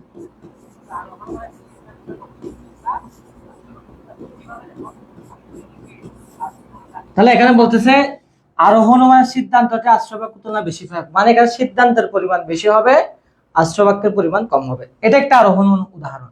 দেখো এখানে দেখো, এখানে রহিম, করিম, ফাহিম কয়জন ব্যক্তি? 3 জন ব্যক্তি। এগুলো হচ্ছে, এখানে আশ্রয়বাক্য হচ্ছে 3টা, এগুলো হচ্ছে আশ্রয়বাক্য, এগুলো হচ্ছে আশ্রয়বাক্য, আর এটা হচ্ছে কি সিদ্ধান্ত। এখন দেখো, এই যে রহিম, করিম আশ্রয়বাক্য শুধুমাত্র 3 জন ব্যক্তিকে বোঝাচ্ছে, কিন্তু সিদ্ধান্ত হচ্ছে সকল মানুষ, সবাইকে বোঝাচ্ছে। তাহলে এখানে কার পরিমাণ বেশি, আশ্রবাক্য নাকি অবশ্যই সিদ্ধান্তের, কারণ আশ্রবাক্য শুধুমাত্র 3জন মানুষকে বোঝাচ্ছে, কিন্তু সিদ্ধান্ত হচ্ছে সব মানুষকে বোঝাচ্ছে। তাহলে এখানে আরোহণ অনুমানের ক্ষেত্রে সিদ্ধান্তের পরিমাণ বেশি হয়, আশ্রবাক্যের পরিমাণ কম হয়। এটা তো আমরা কিছুক্ষণ আগে দেখেছি উদাহরণের মধ্যে। আর এর আরোহণ অনুমান কিন্তু এর ব্যতিক্রম, এখানে আশ্রবাক্যের পরিমাণ বেশি হচ্ছে, সিদ্ধান্তের পরিমাণ কম হচ্ছে। এখন আসি আরোহণ অনুমানের সিদ্ধান্তটা একটা সার্বিক যুক্তিবাক্য। তাহলে এখানে সার্বিক যুক্তিবাক্য কি? সার্বিক যুক্তিবাক্য মানে যেখানে বিধেয় পদ উদ্দেশ্য পদের সমগ্র ব্যক্তিত্বকে কি করে, স্বীকার বা অস্বীকার করে। সার্বিক মানে যেটা এক কথা যেটা দ্বারা সবাইকে বোঝাবে। সার্বিক যুক্তিবাক্য মানে এক কথায় যেটা দ্বারা কাকে বোঝাবে, সবাইকে বোঝাবে। যেমন কি আমি যদি দেখো এখানে যে এটা হচ্ছে সিদ্ধান্ত না, এই যে আমি বলতেছি সকল মানুষ হয় মরণশীল, তাহলে এখানে সব পৃথিবীর শুধু কি বাংলাদেশের মানুষের মৃত্যুকে বোঝাচ্ছে, কি পাকিস্তানের, ইন্ডিয়ার না, এখানে হচ্ছে পুরা পৃথিবীর, অত সম্পূর্ণ পৃথিবীর যত মানুষ আছে সকলের মৃত্যুকে এখানে বোঝাচ্ছে। তাহলে এখানে যে সিদ্ধান্তটা গ্রহণ করলাম সেটা হচ্ছে সার্বিক। কেন সার্বিক? কারণ এটা সবাইকে বোঝাচ্ছে। এবং হচ্ছে আরোহণ অনুমানের বাস্তব ঘটনা পর্যবেক্ষণের উপর নির্ভরশীল। অর্থাৎ আরোহণ অনুমানের ক্ষেত্রে তুমি হচ্ছে যে সিদ্ধান্তটা গ্রহণ করবা, এটা হচ্ছে ঘটনাগুলো প্রথমে পর্যবেক্ষণ করবা। পর্যবেক্ষণ করার পর তোমার থেকে একটা এক্সপেরিয়েন্স হবে, অভিজ্ঞতা হবে, এবং সেই অভিজ্ঞতা থেকে তুমি মূলত একটা কি করবা, সিদ্ধান্ত গ্রহণ করবা। বলছে আরোহণ অনুমানের সিদ্ধান্তটা একটা সংশ্লেষক যুক্তিবাক্য। সংশ্লেষক যুক্তিবাক্য মানে কি? সংশ্লেষক মানে হচ্ছে যেটা দ্বারা নতুন তথ্য প্রকাশিত হওয়া অথবা অতিরিক্ত গুণ, যাত্রাত্বের অতিরিক্ত গুণ। সংশ্লেষক যুক্তিবাক্য মানে হচ্ছে অতিরিক্ত গুণ অথবা নতুন তথ্য। যেমন কি সকল মানুষ হয় মরণশীল। দেখো এই যে মরণশীল গুণটা, এই যে মরণশীল গুণটা, এটা কি মানুষ পদের যাত্রাত্ব? না, মানুষ পদের যাত্রাত্ব দুইটা, একটা হচ্ছে জীববৃত্তি আর একটা হচ্ছে কি বুদ্ধিবৃত্তি। কিন্তু এই যে মরণশীল, এটা হচ্ছে অতিরিক্ত গুণ, এটা মানুষ সম্পর্কে একটা নতুন তথ্য প্রদান করছে, কারণ এটা মানুষ পদের যাত্রাত্ব না। কারণ আমরা জানি মানুষ পদের যাত্রাত্ব দুটো, একটা হচ্ছে জীববৃত্তি আর একটা হচ্ছে বুদ্ধিবৃত্তি। তো এখানে আমরা যেটা দেখতে পাচ্ছি সেটা হচ্ছে অতিরিক্ত গুণ। অতিরিক্ত গুণ, অতিরিক্ত গুণ সেটা হচ্ছে কিসিল? মরণশীল। সেজন্য বলছে এটা একটা কি বাক্য, অর্থাৎ আরোহণ অনুমান যে সিদ্ধান্তটা গ্রহণ করবে এটা একটা কি সংশ্লেষক যুক্তিবাক্য। কেন সংশ্লেষক যুক্তিবাক্য? এখানে অতিরিক্ত গুণ বা নতুন তথ্য প্রকাশিত হয়।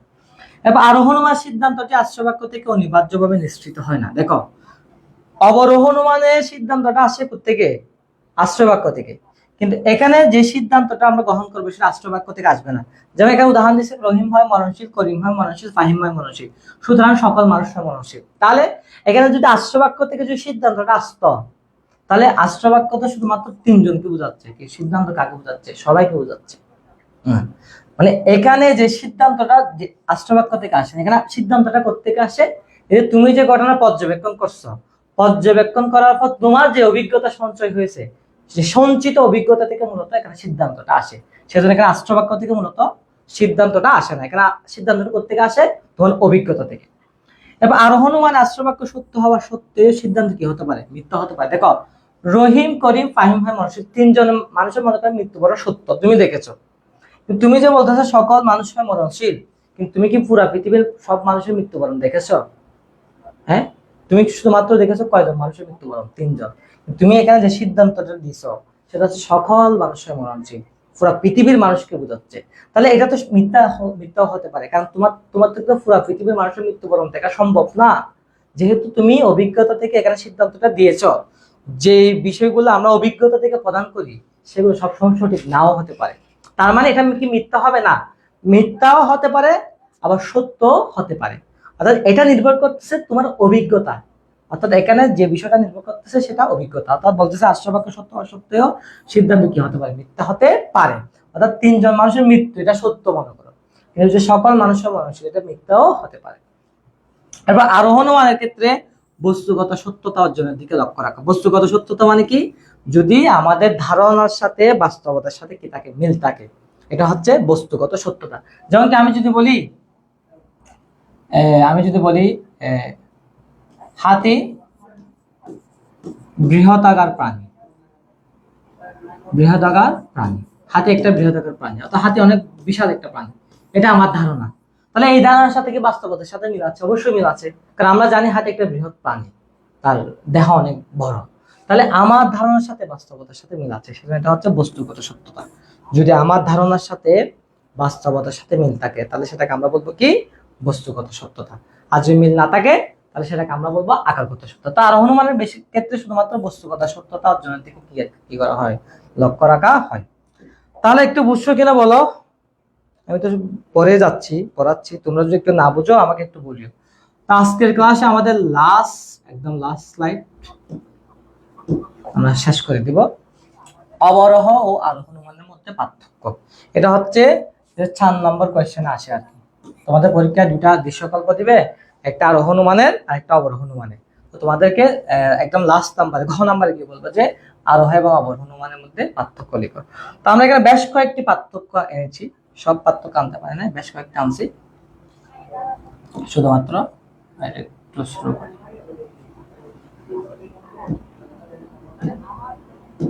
তাহলে প্রথমে আমরা দেখি অবরোহ অনুমান আর একটা হচ্ছে আরোহ অনুমান। অবরোহ অনুমান বলতেছে সিদ্ধান্তটি আশ্রবাক্য তুলনায় ব্যাপক হতে পারে না, অর্থাৎ অবরোহ অনুমান যে সিদ্ধান্তটা সেটা আশ্রবাক্য তুলনায় ব্যাপক হতে পারে না, মানে সিদ্ধান্তের পরিমাণ বেশি থাকে, যদি আশ্রবাক্যের পরিমাণ বেশি থাকে, এখানে আশ্রবাক্যের পরিমাণ বেশি, আশ্রবাক্যের পরিমাণ সবসময় কি থাকে, বেশি থাকে। আর সিদ্ধান্তের পরিমাণ কি থাকে, সিদ্ধান্তের পরিমাণ কি থাকে, কম থাকে। অর্থাৎ আশ্রবাক্যের পরিমাণ বেশি থাকে, সিদ্ধান্তের পরিমাণ কি থাকে, কম থাকে। এটা হচ্ছে অবরোহ অনুমান। কিন্তু আরোহ অনুমানে সিদ্ধান্তের পরিমাণ বেশি থাকে, আশ্রবাক্যের পরিমাণ কি থাকে, কম থাকে। তাহলে দেখো দুটোর মধ্যে পার্থক্য হতে দেখো, অবরোহ অনুমানের ক্ষেত্রে সিদ্ধান্তের পরিমাণ কম থাকে, আশ্রবাক্যের পরিমাণ বেশি থাকে। আরোহ অনুমানের ক্ষেত্রে সিদ্ধান্তের পরিমাণ বেশি থাকে, আশ্রবাক্যের পরিমাণ কি থাকে, কম থাকে। এটা হচ্ছে প্রথম পার্থক্য। দ্বিতীয় নম্বর পার্থক্য দেখো, বলছো অবরোহ অনুমানের সিদ্ধান্তটি বিশেষ বাক্য হতে পারে। বিশেষ বাক্য ওই যে আমরা কিছুক্ষণ আগে লিখছি না, কিছু জ্ঞানী ব্যক্তি হয় দার্শনিক, তাহলে এটা একটা বিশেষ বাক্য। অর্থাৎ এখানে সার্বিক বাক্য হতে পারে, বিশেষ বাক্য হতে পারে। কিন্তু আরোহ অনুমানের সিদ্ধান্ত কখনো বিশেষ বাক্য হবে না, এটা সবসময় কি হবে, সার্বিক। অর্থাৎ এটা বিশেষও হতে পারে, সার্বিকও হতে পারে, দুটোটা হতে পারে অবরোহ অনুমান। কিন্তু আরোহ অনুমান শুধুমাত্র কি হবে, সার্বিক, এটা কখনো বিশেষ হবে না। কারণ এখানে স্পষ্টভাবে বলে দিচ্ছে আরোহ অনুমানের সিদ্ধান্তটি একটি সার্বিক যুক্তি বাক্য, সেটা আরোহ অনুমান স্পষ্টভাবে বলে দিচ্ছে। কিন্তু অবরোহ অনুমানের ক্ষেত্রে সিদ্ধান্ত বিশেষও হতে পারে, সার্বিক হতে পারে। কিন্তু আরোহ অনুমানের ক্ষেত্রে সিদ্ধান্ত সবসময় হবে সার্বিক, কখনো বিশেষ হবে না। অবরোহ অনুমানে এক বা একাধিক আশ্রবাক্য থেকে সিদ্ধান্ত নিঃসৃত হয়। কারণ আমরা জানি অবরোহ অনুমানে একটি মাত্র আশ্রবাক্য থেকে সিদ্ধান্তটা আসতে পারে, একাধিক আশ্রবাক্য থেকে সিদ্ধান্ত আসতে পারে। আরোহ অনুমানের ক্ষেত্রে সিদ্ধান্তটি আশ্রবাক্য থেকে অনিবার্যভাবে কি হয় না, নিঃসৃত হয় না। কারণ আমরা কিছুক্ষণ আগে দেখেছি এইখানে সিদ্ধান্তটা আশ্রবাক্য থেকে আসে না, এখানে সিদ্ধান্তটা আসে আমি যে ঘটনা পর্যবেক্ষণ করছি সেই পর্যবেক্ষণকৃত ঘটনা, যেটা অভিজ্ঞতা আমার মধ্যে সঞ্চিত হয়েছে, সেই সঞ্চিত অভিজ্ঞতা থেকে মূলত কি আসে, সিদ্ধান্তটা আসে। এবার এখানে আকারগত সত্যতা অর্জনে হচ্ছে অবরোহ অনুমানের মূল লক্ষ্য। অর্থাৎ এখানে ফোকাস করা হয় মূলত আকারগত সত্যতা, অর্থাৎ যেটার সাথে বাস্তবতার সাথে মিল নাই, এরকম বিষয় এখানে ফোকাস করে। কিন্তু আরোহ অনুমানের ক্ষেত্রে আকারগত সত্যতার সাথে সাথে বস্তুগত সত্যতা চেষ্টা করা হয়। অর্থাৎ এখানে আকারগত সত্যতা আছে, বস্তুগত সত্যতা আছে, কিন্তু অবরোহ অনুমানের ক্ষেত্রে শুধুমাত্র কোন সত্যতা আছে, আকারগত। এবং অবরোহ অনুমানে আশ্রবাক্যের সংখ্যা একটিও হতে পারে, আবার একাধিকও হতে পারে। দেখো এখানে আশ্রবাক্য সংখ্যা একটি হতে পারে, একাধিক হতে পারে। কিছুক্ষণ আগে আমরা দেখছি আমরা এখানে একটা আশ্রবাক্য থেকে সিদ্ধান্ত নিচ্ছি, আবার একাধিক আশ্রবাক্য থেকে সিদ্ধান্ত নিচ্ছি। কিন্তু আরোহ অনুমানে সর্বদা একাধিক আশ্রবাক্য থেকে কি নেই, সিদ্ধান্তটা নেই। কখনো আরোহ অনুমানে একটি মাত্র আশ্রবাক্য থেকে সিদ্ধান্ত নেওয়া যাবে না। এখানে আশ্রবাক্য হতে হবে একের অধিক, 2টা থেকে নিতে পারবা, 3টা থেকে নিতে পারবা, 4টা থেকে নিতে পারবা, 5টা থেকে নিতে পারবা। কিন্তু এখানে শুধুমাত্র একটি থেকেও নিতে পারবা কিংবা একাধিক থেকেও নিতে পারবা। একদম লাস্ট অবরোহ অনুমানের গতি হচ্ছে নিম্নমুখী। কেন নিম্নমুখী? কারণ এখানে আশ্রবাক্যের পরিমাণ বেশি থাকে, সিদ্ধান্তের পরিমাণ কি থাকে, কম থাকে। আর আরোহ অনুমানের গতি হচ্ছে ঊর্ধ্বমুখী। কেন ঊর্ধ্বমুখী? এখানে আশ্রবাক্যের পরিমাণ কম, সিদ্ধান্তের পরিমাণ বেশি। এই যে আশ্রবাক্যের পরিমাণ কম, সিদ্ধান্তের পরিমাণ বেশি, সেজন্য এটা হচ্ছে ঊর্ধ্বমুখী, কম থেকে বেশিতে যাচ্ছে। আর এখানে আসে কি, কম থেকে বেশি থেকে কম। অর্থাৎ অবরোহ অনুমান আসে বেশি থেকে কম, আর এখানে আসে কম থেকে বেশি, সেজন্য একটা ঊর্ধ্বমুখী আর একটা নিম্নমুখী। তো এটা ছিল মূলত আজকে আমাদের পড়ালেখা, এতটুকুই। তো আমরা যদি কোনো কিছু না বুঝে থাকি কোয়েশ্চেন করি। এখন তোমাদের হচ্ছে মূল্যায়নের ফালা, এতক্ষণ তোমরা কি বুঝেছ সেটা ডিপেন্ড করবে। তোমাদের এখানে একটা আমরা সৃজনশীল দেখতে পাচ্ছি, এটা যদি আনসার করতে পারো তাহলে আমি বুঝতে পারবো যে তোমরা মোটামুটি বুঝেছো। আর 5 মিনিট লাগবে আমাদের ক্লাস। আর এটা যদি আনসার করতে না পারো তাহলে বুঝবো যে তোমরা হয়তো ক্লাসে মনোযোগী ছিল না, এটা আর কি। তো আমরা একটা সৃজনশীল প্রশ্ন 1 আমরা দেখতে পাচ্ছি এখানে একটা দৃশ্যকল্পের, সেটা হচ্ছে সকল দৃশ্যকল্প ব্যাখ্যা হচ্ছে সকল গ্রহ হয় গতিশীল। 2 নম্বর হচ্ছে পৃথিবী হয় গ্রহ, সুতরাং পৃথিবী হয় গতিশীল। এটা একটা দৃশ্যকল্প। দৃশ্যকল্প 2 হচ্ছে মঙ্গল গ্রহ হয় গতিশীল, বুধ হয় গতিশীল, নেপচুন হয় গতিশীল। অর্থাৎ এগুলো গ্রহর নাম, সুতরাং সকল গ্রহ হয় গতিশীল। তাহলে আমরা এখানে দুটো দৃশ্যকল্প পাইছি। একটা দৃশ্যকল্প বলতেছে সকল গ্রহ হয় গতিশীল, পৃথিবী হয় গ্রহ, সুতরাং পৃথিবী হয় গতিশীল। আর একটা বলতেছে মঙ্গল গ্রহ হয় গতিশীল, বুধ হয় গতিশীল, নেপচুন হয় গতিশীল, সুতরাং সকল গ্রহ হয় গতিশীল। এখানে আরোহ অনুমান কাকে বলে সেটা আমরা জানি, যেখানে কয়েকটা বিশেষ বস্তু বা ঘটনা পর্যবেক্ষণ করার পর একটা সার্বিক সিদ্ধান্ত গ্রহণ করে, সেটা আমরা জানি। আরোহ অনুমান সিদ্ধান্ত আশ্রবক্ষণে ব্যাপক হয় কেন সেটা আমরা জানি। আমার মূল কোশ্চেন হচ্ছে দৃশ্যকল্প 2 এ প্রতিফলিত অনুমান, অর্থাৎ দৃশ্যকল্প 2 আর দৃশ্যকল্প 1। তোমাদের কাজ হচ্ছে দৃশ্যকল্প 1 কোন ধরনের অনুমান, এই যে আমরা 2 ধরনের অনুমান করছি, একটা হচ্ছে আরোহ অনুমান আর একটা হচ্ছে অবরোহ অনুমান। তোমাদের কাজ হচ্ছে দৃশ্যকল্প 1 কোন ধরনের অনুমান, অর্থাৎ এভাবে লিখবা 1 2, 1 কোন ধরনের অনুমান, 2 কোন ধরনের অনুমান। এটা একটু আমাকে কমেন্ট বক্সে বলো, দ্রুত বলো। মানে 1 হচ্ছে কোন ধরনের অনুমান আর 2 নম্বর হচ্ছে কোন ধরনের অনুমান, একটু দ্রুত বলো কমেন্ট বক্সে।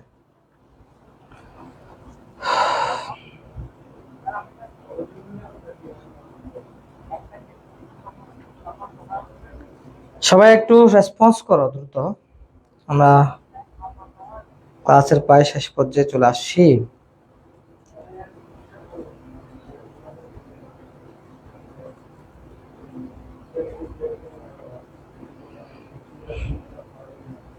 দৃশ্যকল্প 1 কোন ধরনের অনুমান, 1 আর 2 দিয়ে লিখলে হবে, আর 2 কোন ধরনের অনুমান এটা একটু লিখো।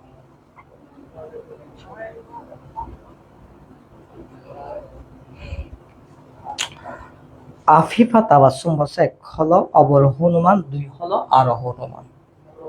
আচ্ছা বাকিরা?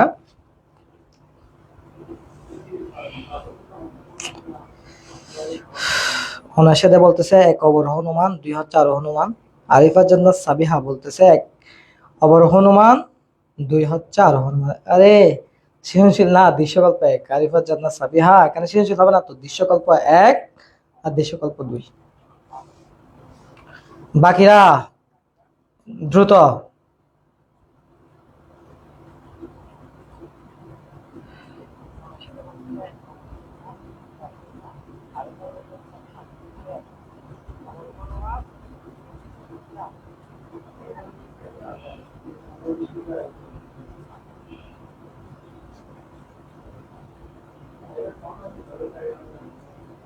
একটু সবাই দ্রুত রেসপন্স করি, আনসার দিই।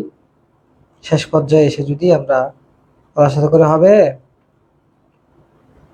আবু আয়ুব 1 হচ্ছে অবরোহ অনুমান, 2 আরোহ অনুমান। জান্নাতুল ফাইজ 1 অবরোহ, 2 আরোহ। উর্মিদা 1 অবরোহ, 2 আরোহ। শ্রীকান্ত সরকার 1 অবরোহ, 2 আরোহ। আরোহী মজুমদার 1 অবরোহ, 2 আরোহ। আবু আয়ুব অবরোহ আরোহ। জান্নাতুল ফাইজা অবরোহ আরোহ। তরুণা চক্রবর্তী অবরোহ আরোহ। ভেরি গুড, সবার আনসার হয়েছে। দেখো যারা বুঝো না তারা একটু খেয়াল করো। 1 নাম্বারটা হচ্ছে অবরোহ, এটা হচ্ছে কি অবরোহ, আর এটা হচ্ছে কি আরোহ। কেন দেখো, কেন দেখো, এখানে আষ্টবাক্যের পরিমাণ বেশি, সিদ্ধান্তের পরিমাণ কম। দেখো আষ্টবাক্য বলতেছে সকল গ্রহ হয় গতিশীল, তার মানে সব গ্রহকে বোঝাচ্ছে। আর সিদ্ধান্ত হচ্ছে পৃথিবী হয় গতিশীল, তার মানে একটা গ্রহকে বোঝাচ্ছে, পৃথিবী একটা গ্রহের নাম। কিন্তু আষ্টবাক্যে সবাইকে বোঝাচ্ছে, এখানে আষ্টবাক্যের পরিমাণ বেশি, সিদ্ধান্তের পরিমাণ কম। তাহলে আষ্টবাক্যের পরিমাণ বেশি, সিদ্ধান্তের পরিমাণ কম, এটা কার বৈশিষ্ট্য? এটা হচ্ছে অবরোহ অনুমানের বৈশিষ্ট্য। অর্থাৎ এখানে আষ্টবাক্যের পরিমাণ বেশি, সিদ্ধান্তের পরিমাণ কম, কারণ আষ্টবাক্য সকল গ্রহের গতিশীল, তাহলে সব গ্রহকে বোঝাচ্ছে। সিদ্ধান্ত শুধুমাত্র একটা গ্রহকে বোঝাচ্ছে, সেটা হচ্ছে পৃথিবী। আর এখানে দেখো, এখানে মঙ্গল গ্রহ হয় গতিশীল, বুধ হয় গতিশীল, নেপচুন। তাহলে এখানে আষ্টবাক্যের মধ্যে কয়টা? 3টা গ্রহকে বোঝাচ্ছে, 3টা গ্রহ, 3টা গ্রহ। আর সিদ্ধান্তে কি গ্রহ? সকল গ্রহ। তাহলে এখানে আষ্টবাক্যের পরিমাণ কম। আষ্টবাক্যে কয়টা গ্রহ? 3টা। আর সিদ্ধান্তের সব গ্রহগুলোকে বোঝাচ্ছে। এখানে এখানে হচ্ছে আশ্রয় বাক্যের পরিমাণ কম, সিদ্ধান্তের পরিমাণ বেশি। তাহলে এটা কার বৈশিষ্ট্য? আশ্রয় বাক্যের পরিমাণ কম, সিদ্ধান্তের পরিমাণ বেশি, এটা কার বৈশিষ্ট্য? এটা অবশ্যই আরোহণ মানে। আর আশ্রয় বাক্যের পরিমাণ বেশি, সিদ্ধান্তের পরিমাণ কম, এটা কার বৈশিষ্ট্য? এটা অবরোহণ মানে। তাহলে এখানে যে দৃশ্যকল্প 1 এবং 2 এর মধ্যে তুলনা, তুলনা মানে পার্থক্য। ওই যে কিছুক্ষণ আগে একটা টেবিল দেখালাম না, ওইগুলো লিখে দিলে হয়ে যাবে। জয়ন্তিকা বড়ুয়া 1 অবরোহ 2 আরোহ, ঠিক আছে। আর এবার জন্য সাবি বলছে সরি, আচ্ছা অসুবিধা নেই। তাহলে আমাদের একটা সৃজনশীল শেষ, আরেকটা সৃজনশীল আমরা যাই দেখি। এটা বলছে দৃশ্যকল্প এক আচ্ছা এটা তো পড়ছি। আচ্ছা এখানে এটা দেখো, দৃষ্টান্ত এক হচ্ছে হলুদ ফুল হয় সুন্দর, লাল ফুল হয় সুন্দর, নীল ফুল হয় সুন্দর, সুতরাং সকল ফুল হয় সুন্দর, এটা দৃষ্টান্ত 1। দৃষ্টান্ত 2 হচ্ছে সকল মানুষ হয় দ্বিপদ, রিয়াত হয় একজন মানুষ, রিয়াত হয় দ্বিপদ। তাহলে আমাদের অনুমান কি? জানা বিষয় থেকে অজানা বিষয় গ্রহণ, সেটা আমরা যে অনুমান এক ধরনের মানসিক প্রক্রিয়া, সেটা আমরা জানি। আর এখানে জানা বিষয় থেকে অজানা বিষয় গ্রহণ করে কার মাধ্যমে? মানসিক প্রক্রিয়ার মাধ্যমে। দৃষ্টান্ত 1 কোন ধরনের অনুমান নির্দেশ করো? দৃষ্টান্ত 1 এবং 2 এর মধ্যে তুলনামূলক বিশ্লেষণ করো। তাহলে তোমাদের কাজ হচ্ছে এর আগেরটার মতো 1 নাম্বার এবং 2 নাম্বার লিখে আমাকে বলো 1 নাম্বার কি আরোহ অনুমান নাকি অবরোহ অনুমান, আর 2 নাম্বার কি আরোহ অনুমান নাকি অবরোহ অনুমান। দৃষ্টান্ত 1 যে আরোহ অনুমান হয়ে থাকে আরোহ, অথবা অবরোহ হলে অবরোহ। আর দৃষ্টান্ত 2 আরোহ হলে আরোহ, অবরোহ হলে অবরোহ। এসএম তাহিদুল ইসলাম বলছে স্যার নেটওয়ার্ক সমস্যা। আচ্ছা নেটওয়ার্কটা সমস্যা হয় আসলে। এখন আমাকে একটু দ্রুত বলো, এখানে দৃষ্টান্ত 1 কোন ধরনের অনুমান, দৃষ্টান্ত 2 কোন ধরনের অনুমান।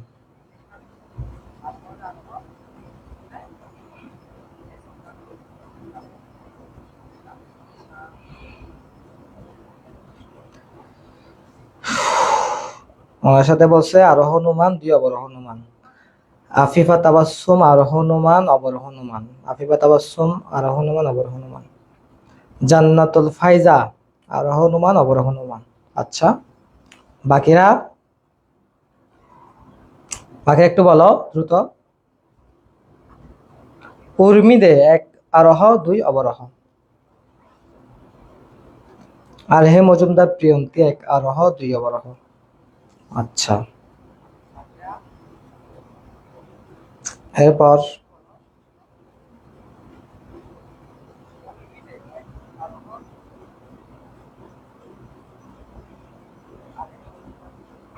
তরুণা চক্রবর্তী 1 হলো আরোহ 2 হলো অবরোহ। এস এম তাহিদুল ইসলাম 1 আরোহ অনুমান। আরিফা জান্নাত সাবিহা 1 আরোহ অনুমান 2 অবরোহ অনুমান। থ্যাংক ইউ সো মাচ, সবাইকে অসংখ্য ধন্যবাদ। হ্যাঁ এখানে 1 হচ্ছে আরোহ, 2 হচ্ছে অবরোহ। সবার আনসার সঠিক হয়েছে একদম সবার। জান্নাতুল নাইমা 1 আরোহ 2 অবরোহ, রোমানা সুলতান 1 আরোহ 2 অবরোহ। জান্নাতুল নাইমা এটা বলছি। আবু আয়ুব 1 আরোহ 2 অবরোহ। তাওহিদুল ইসলাম 2 অবরোহ। জয়ন্তিকা বড়ুয়া 1 আরোহ 2 অবরোহ। শ্রীকান্ত সরকার 1 আরোহ 2। সবার আনসার সঠিক হয়েছে।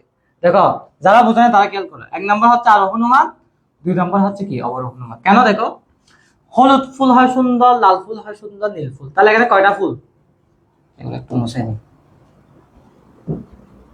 দেখো এখানে আশ্রয় বাক্যে কয়টা ফুল? আশ্রয় বাক্যে মূলত দেখো হলুদ, লাল, নীল 3টা ফুল। এখানে কয়টা ফুল? 3টা ফুল। আর আশ্রয় বাক্যে সকল ফুল। তাহলে 3টার পরিমাণ বেশি নাকি সকলের? অবশ্যই সকলের পরিমাণ বেশি। তার মানে সিদ্ধান্ত বেশি, আশ্রয় বাক্য কম। আর এখানে দেখো সকল মানুষের দ্বিপদ, রিয়াত হয় একজন মানুষ, রিয়াত হয় দ্বিপদ। তাহলে আশ্রয় বাক্য দেখো, আশ্রয় বাক্যের পরিমাণ বেশি না? কেন বলো তো?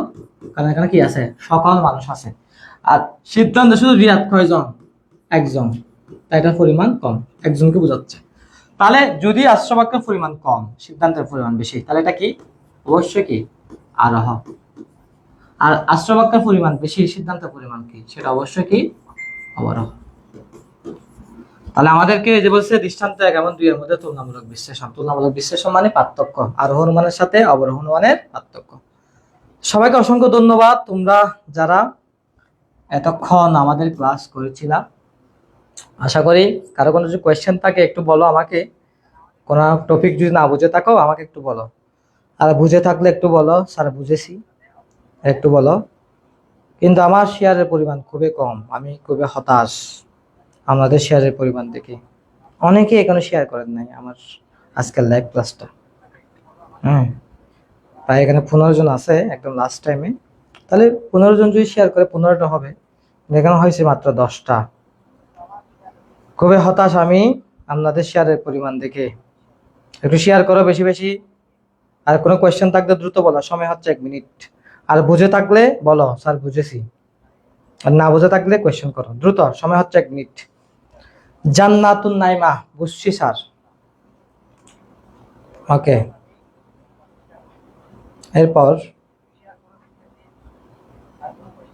শুধু একজন বুঝছে যে বাকিরা বুঝে নাই। জান্নাতুল ফাইজা বুঝেছি স্যার।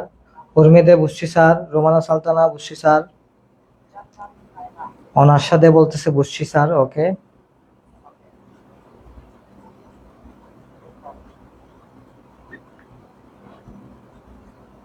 এস এম তাওহিদুল ইসলাম, জি স্যার বুঝেছি। আবু আইয়ুব, জি স্যার বুঝেছি। বাকিরা বাকিরা কি বুঝো নাই?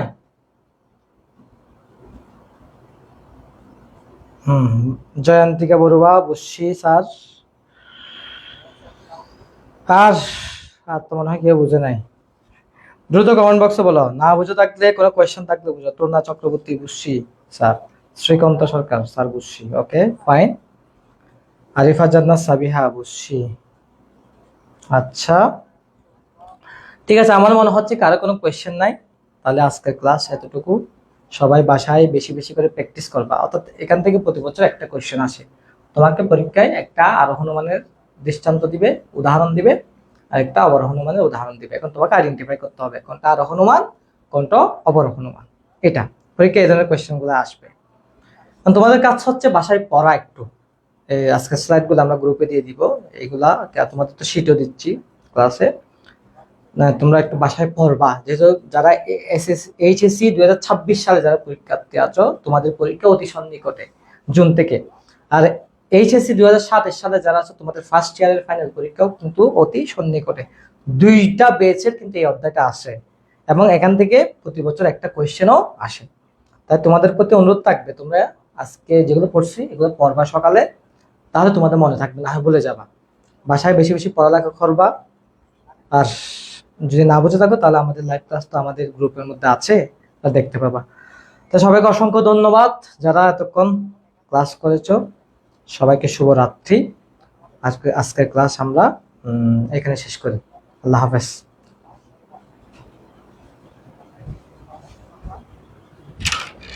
বাই।